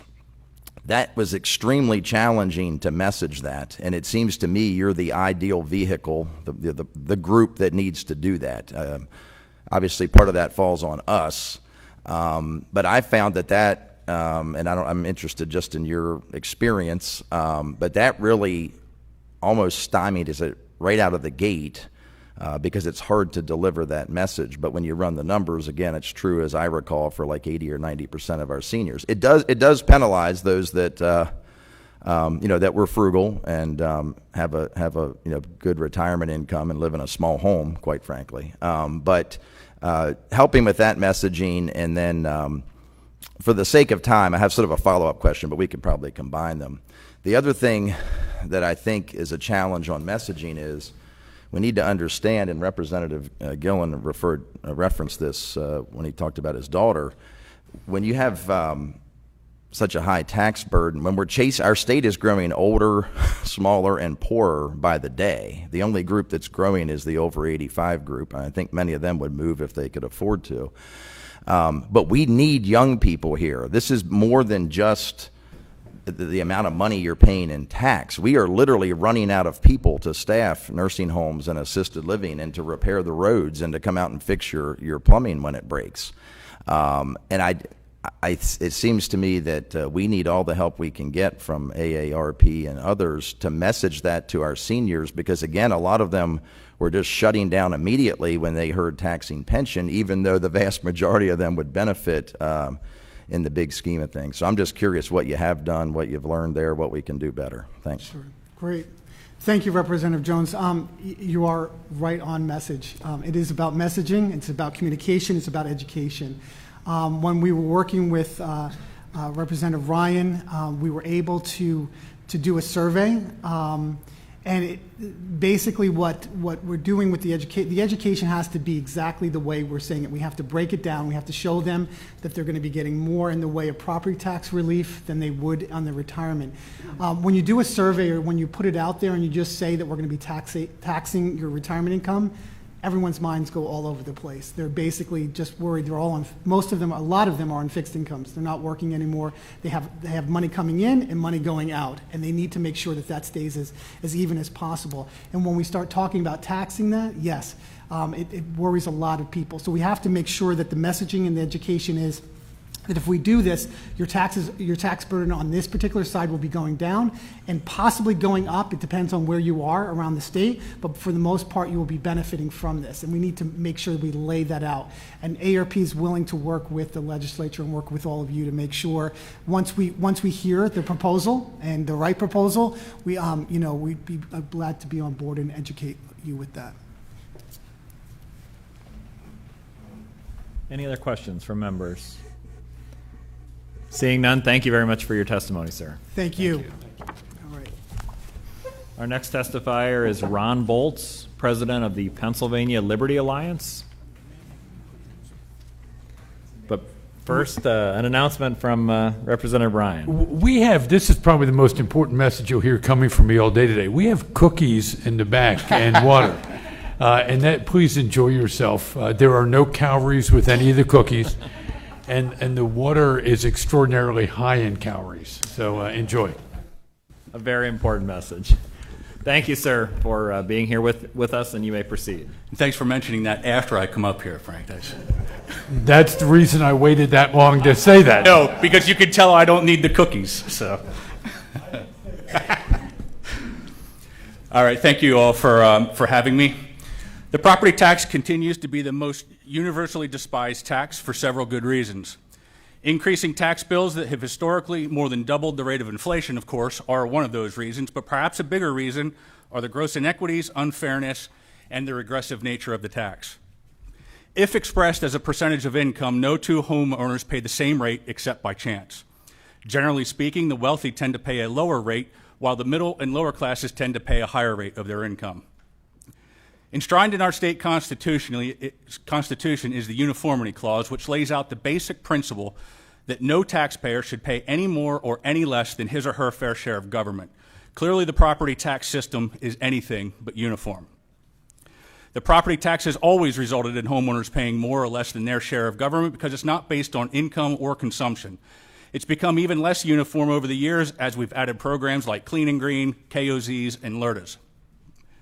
Clean and Green was necessary to prevent our farmers from losing their farms due to the runaway property tax, but it has also resulted in shifting more of the burden to other homeowners. KOZs and LRTAs are property tax abatement programs offered mostly to big businesses with future promises of increased tax revenue that often doesn't happen. Businesses get huge breaks while some schools continue to engage in spot reassessment on homeowners, often resulting in the doubling, tripling, and even quadrupling of a home's property tax. I know because it happened to me. Stated another way, wealthy corporations who make money from their properties get tax breaks, while homeowners who don't get increases. The property tax can never be equitable, as data clearly shows that expensive and time-consuming countywide reassessments don't even achieve accurate or equitable assessed home values, much less fix a completely broken tax system. The answer remains the same as it has always been, a total elimination of the school property tax replaced with a broad-based tax structure. Plans to eliminate the school property tax have been shown to work and have also been shown to be a tax cut for the majority of homeowners. This is achieved by broadening the tax base to include more people and also shifting to an increase in expanded sales tax, which brings in more out-of-state revenue to help fund our schools. An independent fiscal office report updated just a few days ago shows that taxpayers in 64 of our 67 counties pay a higher average rate of their income toward property taxes than they would have paid under several different elimination proposals. 2 counties would pay virtually the same rate on average, and only one would pay a tiny 0.06 percentage point less. This same report also confirms that areas of the state with the highest property tax burden also have the lowest income, while the inverse is also true. Areas of the state with the highest income per capita often pay the lowest property tax. Now, I don't like to engage in class warfare type of arguments, but when the stakes of a tax structure are so high that it results in 10,000 plus people losing their homes each year, it's appropriate to mention that the largest opposition to elimination comes from the wealthy, large corporations, their lobby groups, and of course, the public school lobby. In general, the wealthy and the corporations benefit financially from the property tax at the expense of lower and middle class taxpayers and small businesses. The property tax system is a system of winners and losers. Elimination is the only way to correct it. Despite overwhelming support to address the hated property tax, our legislature has failed to pass even a single meaningful piece of legislation. There have been arguments from some against elimination, citing concerns of the large aging demographics in Pennsylvania receiving, quote unquote, too much of a tax break and shifting that burden to working families. Representative Ryan crafted a bill to address those concerns, only to have little support from the very legislators and lobby organizations who voiced those concerns in the first place. Over the years, I've also heard numerous legislators opine that if there were a way to eliminate school property taxes for homesteads and farmsteads only, but not for commercial property, they would support that effort. Pennsylvania has since passed a constitutional amendment approved by the voters that would allow for a 100% exemption of homesteads and farmsteads, but there has yet to be a vote on any single piece of enabling legislation to achieve that. I personally have a friend who pays roughly 1% of his income towards his property taxes on a 48-acre homestead worth close to $1 million. And I've also met a still working senior citizen who pays 25% of her income towards her property taxes on a single-family home in Lancaster after the countywide reassessment took place there. A home she's paid off and lived in for decades. She cannot afford to fully retire in her current home just because of the property tax issue. There's no way to make the property tax system fair and just. Reduction schemes solve nothing, and ever-increasing property taxes swallow up any small reductions in a short time anyway. Countywide reassessments just shift the winners and losers around while the unfairness, regressivity, and inequities persist. People never own their homes, and they are never secure in their homes as long as the property tax exists. As we discuss the property tax issue, one of the biggest tragedies of this system is often not mentioned, and that is the unequal education opportunities we give to our children because we tenaciously cling to this old, broken system.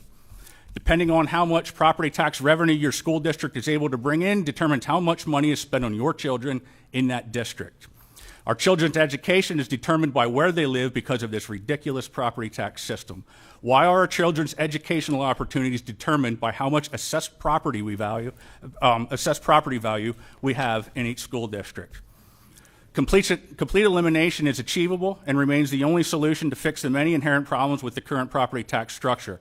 Any of the elimination plans that have been offered so far would be a vast improvement over our current system. No tax should ever have the power to leave anyone homeless. Excuse me, thank you.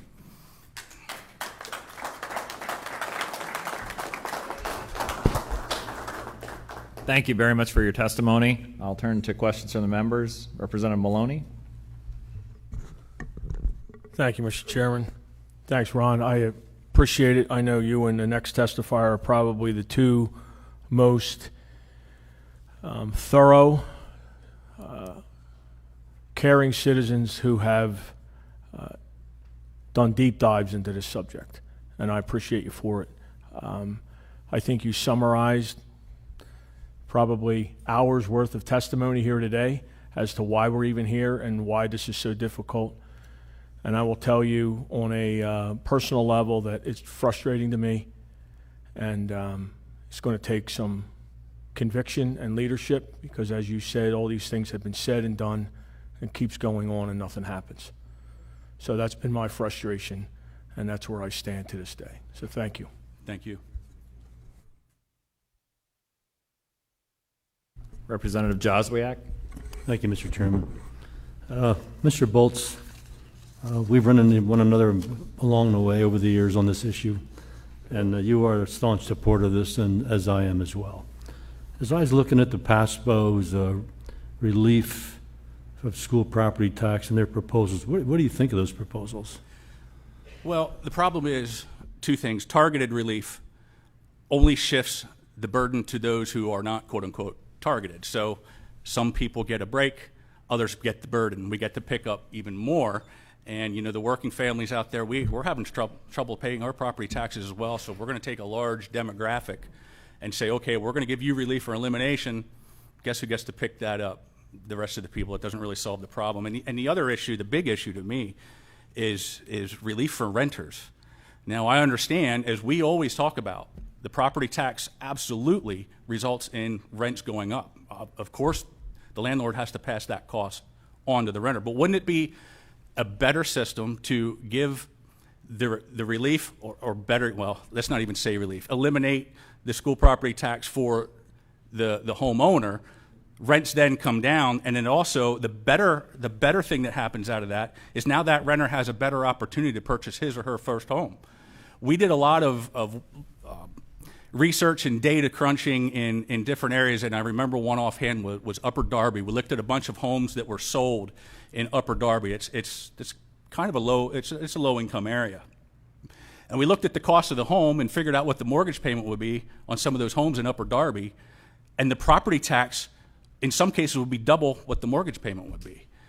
So if we want to do our renters a favor, let's help them move into home ownership. Let's help them have the pride that the rest of us have as homeowners, and not be trapped in a life of renting. Because if you live in Upper Darby, how are you ever going to get out of a situation where you're paying twice, you know, or to buy a home would be twice the payment as the mortgage going towards property taxes? That's not a very easy jump to make. So a lot of folks are stuck into a lifetime of rent. So I don't believe PASBO's proposal would really work very well to solve the issue. Thank you. Yeah, I kind of was looking at all those relief things, and I'm thinking, like, who's paying for it?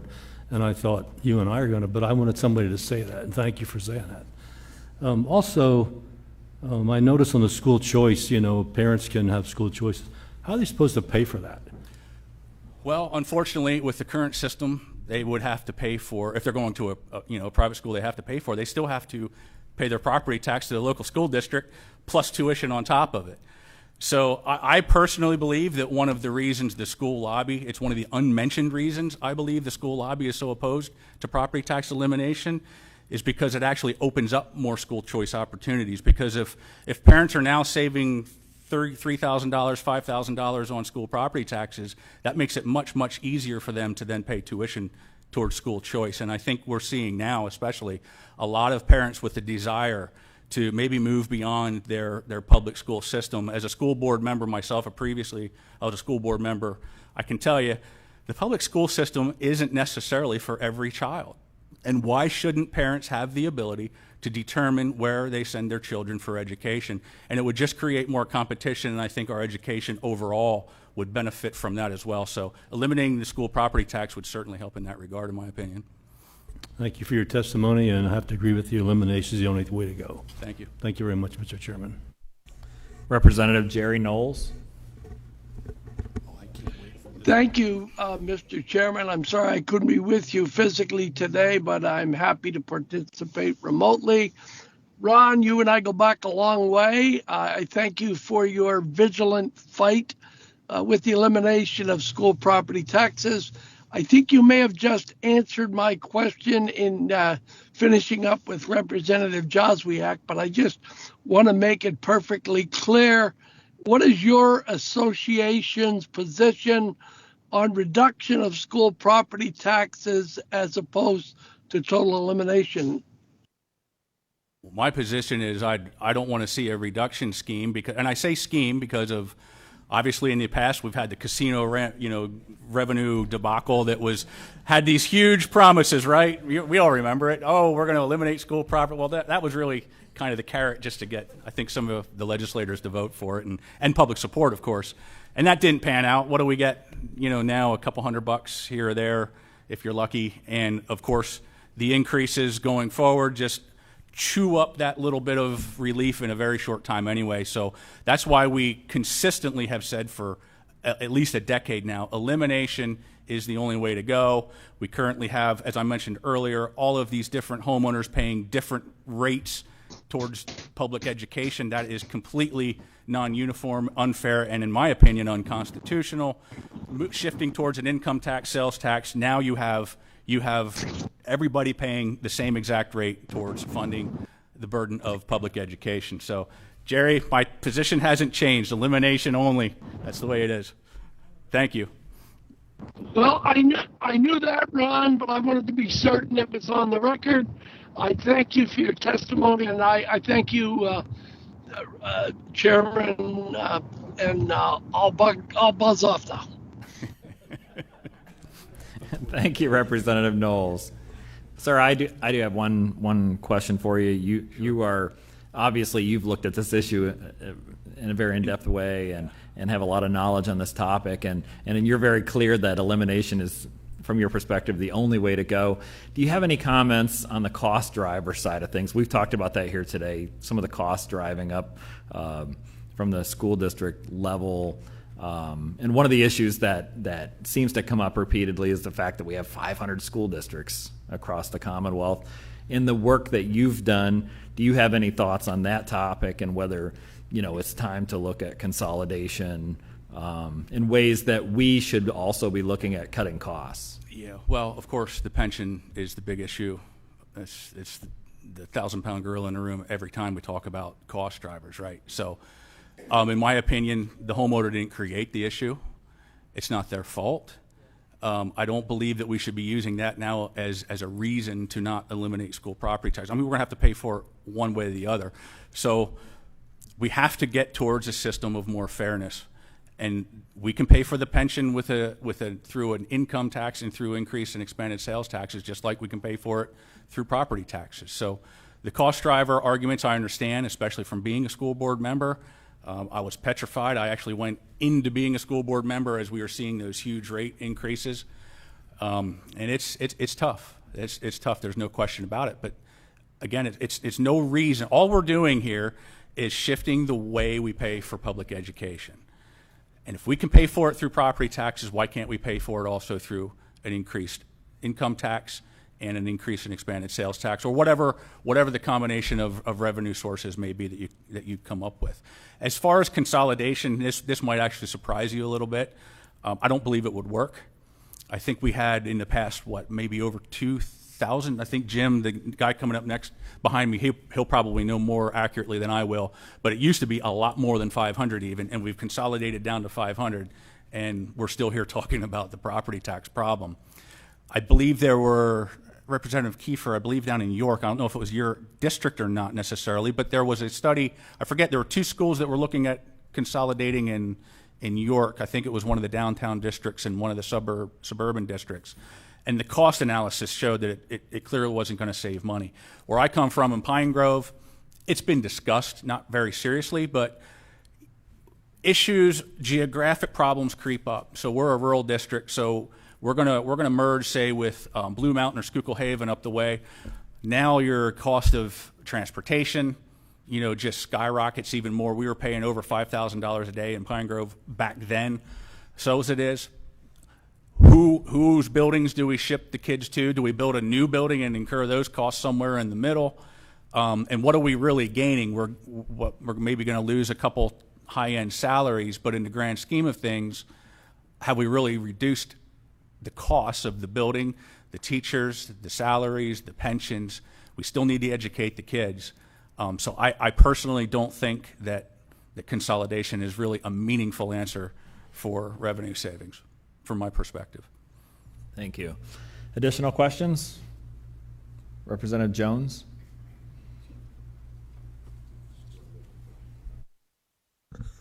Thank you, Ron. I had heard, I just want to sort of again publicly acknowledge all the great work you've done. I had heard so many good things about you. I finally had the honor of meeting you a couple months ago on a different subject, and you didn't disappoint. So thank you. You're the epitome, I think, of a citizen advocate. Thank you.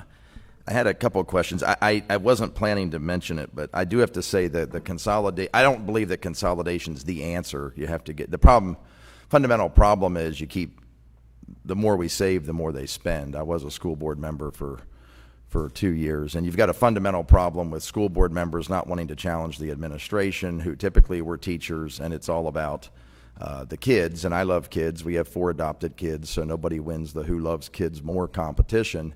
But school board members work for taxpayers. The last I checked, you work for the people that pay your bills. Kids don't pay the bill, the taxpayers do.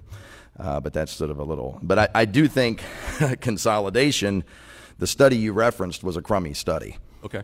Because they assumed that every teacher in the county would go to Dallastown, the district I'm from. If I recall, they assumed every teacher would have to be paid the maximum the salary that was paid at the highest district. So it was a self-fulfilling prophecy. But there definitely should be some savings there, but that's not a solution. That's probably a Band-Aid, I would agree.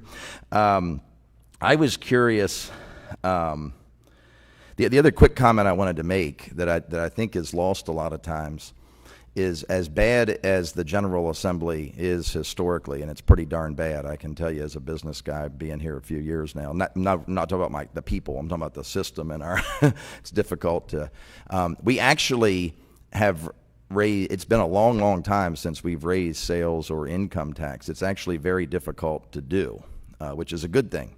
So when you shift to a sales and income tax model, it actually makes it much more difficult to increase those taxes, which then puts fiscal discipline on these districts. You look, it's quite mind-boggling how frequently districts increase sales tax, or I'm sorry, property tax. Some of them probably averaging every 2 or 3 years. If you shift to sales and income, it's actually very difficult. For the same reason it's difficult for us to take action and get good bills done, it's really difficult to get the House and the Senate and a governor to agree to increase taxes. So by shifting to that, you put a lot of spending control on indirectly, and I think that's a huge issue, at least for those of us that advocate for fiscal discipline, that will in fact solve a myriad of problems and force us to tighten our belts and be more efficient, quit wasting time on things like critical race theory, and actually teach our kids to read and write.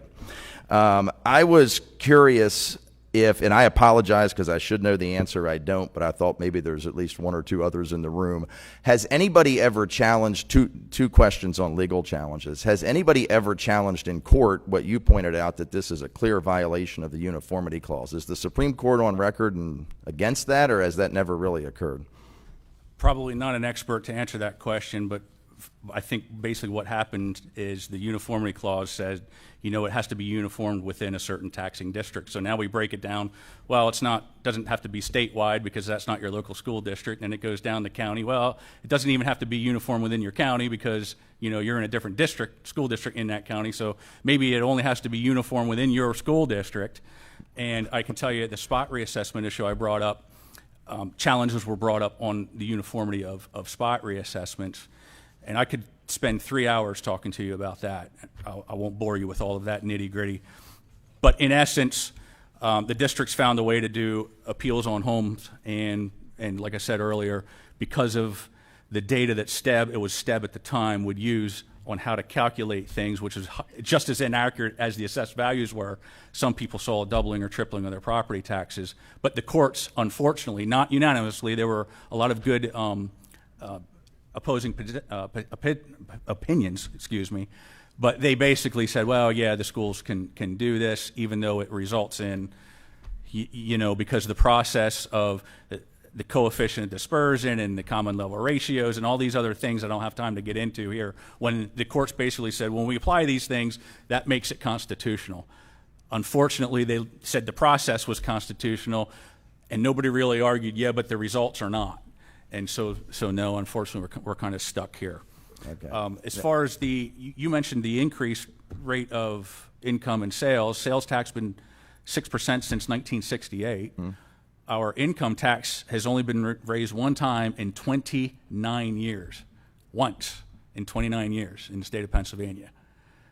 That's a lot of increased revenue that the state has been using for their budgets, because obviously income revenue grows naturally without the need for a rate increase over time, as does the sales tax. As we have things becoming more and more expensive, obviously the sales tax revenue increases as well. So when we get into the stability argument of property taxes versus the other sources, I argue that the other sources are plenty stable enough to fund our schools. The state uses them to fund its budgets, and you guys have had no problem spending more and more money over the years using these revenue sources, right? So, and I think the IFO has kind of confirmed that too. As you were talking, I was looking back at an IFO report delivered to Eddie Pruszynski, it was a couple years ago, and there's a graph in here that shows annual revenue growth rates, and it compares personal income to school district property taxes and also the sales and use tax from the period of 2004 to 2019. And over that time, school district property tax increases averaged 3.5%. Personal income tax growth was 3.4%. And you know, here's the chart that shows it. And unfortunately, a lot of legislators, when they looked at this chart, they see a lot of lines going down, but this chart was really about growth rates, not revenue. So below here is where the rates actually, or the revenue actually decreased. Everything above that line was actually growth rate, but they confused rates with revenue. And so even above here, even if the line's going down, we're still in a period of growth. So a lot of them look at this chart and say, oh, we can't shift to income and sales, but yet right here on the same chart, school district property tax increases over that time 3.5%. And imagine how many property tax rate increases took place to achieve that. Thousands. You got 500 school districts over the course of 2004 to 2019. We're talking literally thousands of property tax increases to get that 3.5%. There were 0 income tax increases over this time period. There might have been one. I think that one might have been in 2007. And we got the 3.4%. So the whole point here I'm trying to make is let's shift to an equitable source for funding our schools, not this archaic, highly unfair, highly regressive school property tax system. And let's shift towards these broad-based tax. Let's get more people adding to the pot, including out-of-state revenue. What is it, some 30%? Frank, do you know 30% of our sales tax revenue, somewhere around there, comes from out-of-state? So if we shift there, now we have out-of-state folks helping to fund, fund our schools as well. And of course, we're going to, in my opinion, actually a more stable funding source, income and sales. When I say funding, I'm talking through the perspective of the taxpayer. It's not all about the schools. And I constantly hear about the stability for the schools, for the schools, for the schools. What about the folks sitting behind me here that own homes? What about the stability for them? What about their tax increases? Let's get away from this ridiculous system, make it more fair. And look, we're smart enough to pull this off. We just are. So,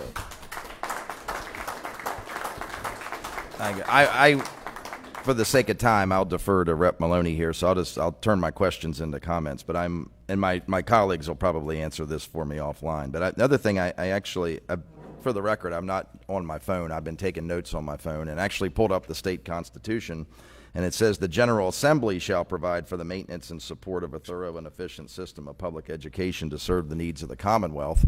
That's another reason we need more vocational education that actually serves our manufacturing needs in York, not critical race theory and other nonsense.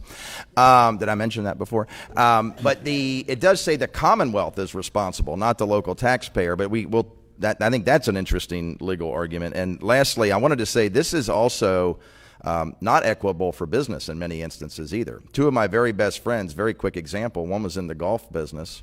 Golf went in the tank, but he's got a hellacious amount of property. I had come from a company that was extremely profitable, and all we had was an office building.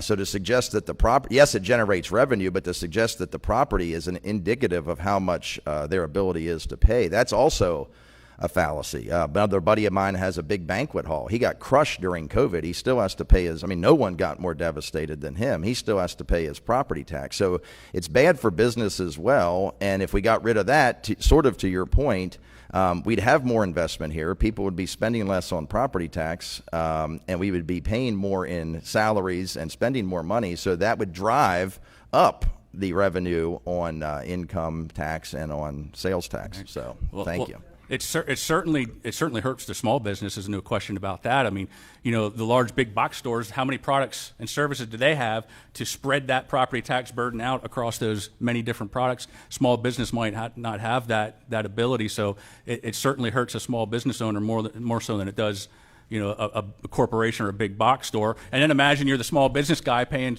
property taxes to your local district for decades, and then in moves some other big business, and guess what? They just got a LERTA or a KOZ, and how fair is that? So. Representative Maloney? Representative Zimmerman? Thank you, Mr. Chairman, and thank you, Ron, for your testimony. So I have more of a comment than maybe a question. I have a school district that 40% of the eligible kids in that school district do not go to the public school. So it's either, Christian schools or homeschooling or charter schools or one-room schools. And so my comment is simply that I'll bet most of those with the 40% that don't go to the public school, I bet are still paying property taxes. So again, it becomes a question of fairness kind of across the board. So yeah, I agree 100%. Just for the record. Thank you, Mr. Chair. Representative Kiefer?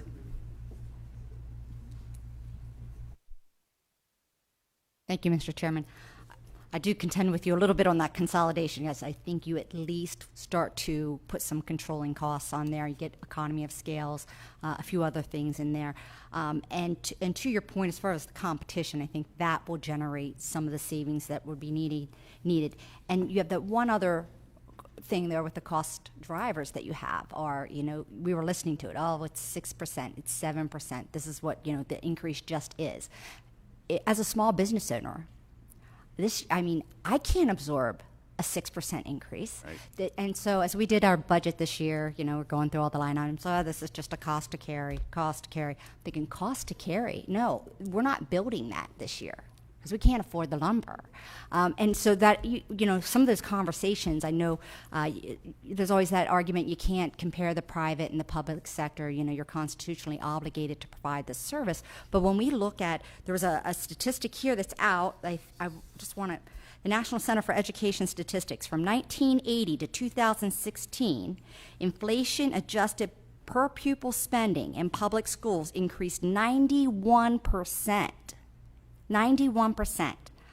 We've seen, you have the numbers as we've already demonstrated. 10,000 people are losing their homes, right? It's not sustainable and we can't do it.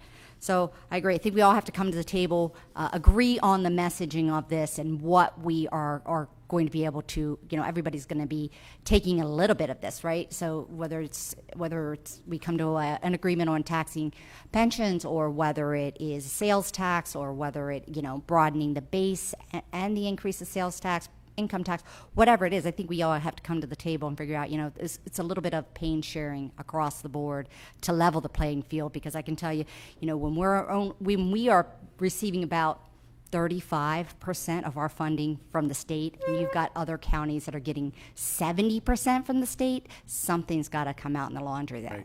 Right. For the record, let me just clarify. I'm not opposed to consolidation. I'm just simply saying that when I have looked at my own district, I thought geographically there are geographical boundaries that might have prohibited it. And as Representative Jones said, he might be totally right on that study. It wasn't my area of expertise. So if you can show the savings, by all means, I'd be supportive of it. I'm simply saying that's not the solution to the property tax problem.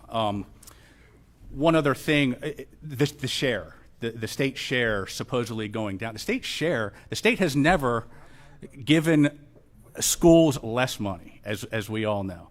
Even though Governor Corbett got blamed for that, that was really temporary stimulus funds that went away, and that's a whole other issue. I'm not going to get into that. But the state has increased and increased and increased and increased its revenue. Its share goes down as a percentage, and the school lobby likes to use that all the time too, because, well, yeah, when we have runaway skyrocketing property taxes, of course when you express it as a percentage, if the state share isn't increasing at that more than double the rate of inflation rate that the property taxes have been, of course when you look at the two percentages, it's going to look as though the state share is decreasing, but it hasn't been decreasing. So that's very important. In terms of revenue, it's not decreasing. Agreed. And as taxpayers, I think we need to, continuously re-examine the scope of what we are constitutionally obligated to pay. So it was, right, it was 1 through 12, right? And then it was the push to get the full day kindergarten, right? It was half day kindergarten. And so now it's pre-K. And now we're doing in-home care from the hospital. We keep broadening the scope, and I'm not saying whether they're worthy services or not. What I'm saying is that we are constitutionally obligated to provide that K through 12 education, and every time you expand that scope to providing health care in school, to providing social programming in school, you dilute what the services, the monies that we have to provide the services we're constitutionally obligated to provide. We want to increase the state share to 100%. How much better does it get than that? Amen. Thank you very much for your testimony today. We appreciate it.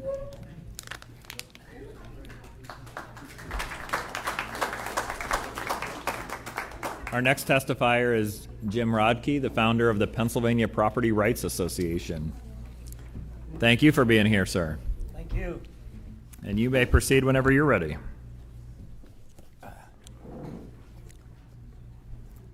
Shelley, if you'd replace the tag. You may proceed, sir.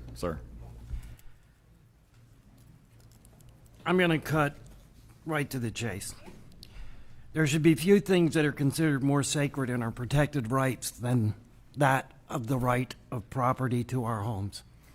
It was deemed so important to our state's founders that in 1776, when our state's first constitution was written, it was the first section of the first article in that constitution. And after 245 years, the inherent right to acquire, possess, and protect our property is still there, Article 1, Section 1 of our state constitution. While its position in our constitution has not changed, how we have chosen to respect that right over the past 50 years has certainly changed. I would say has become an absolute disgrace. Property tax is a tax that is levied on a property based on an arbitrarily determined value that will never actually reflect the actual worth of that property. The assessed value of a property will rarely be the selling price of that home. And that means that some people are paying more taxes on their home, on the valued market of that home, and other people are paying less. Neither is fair.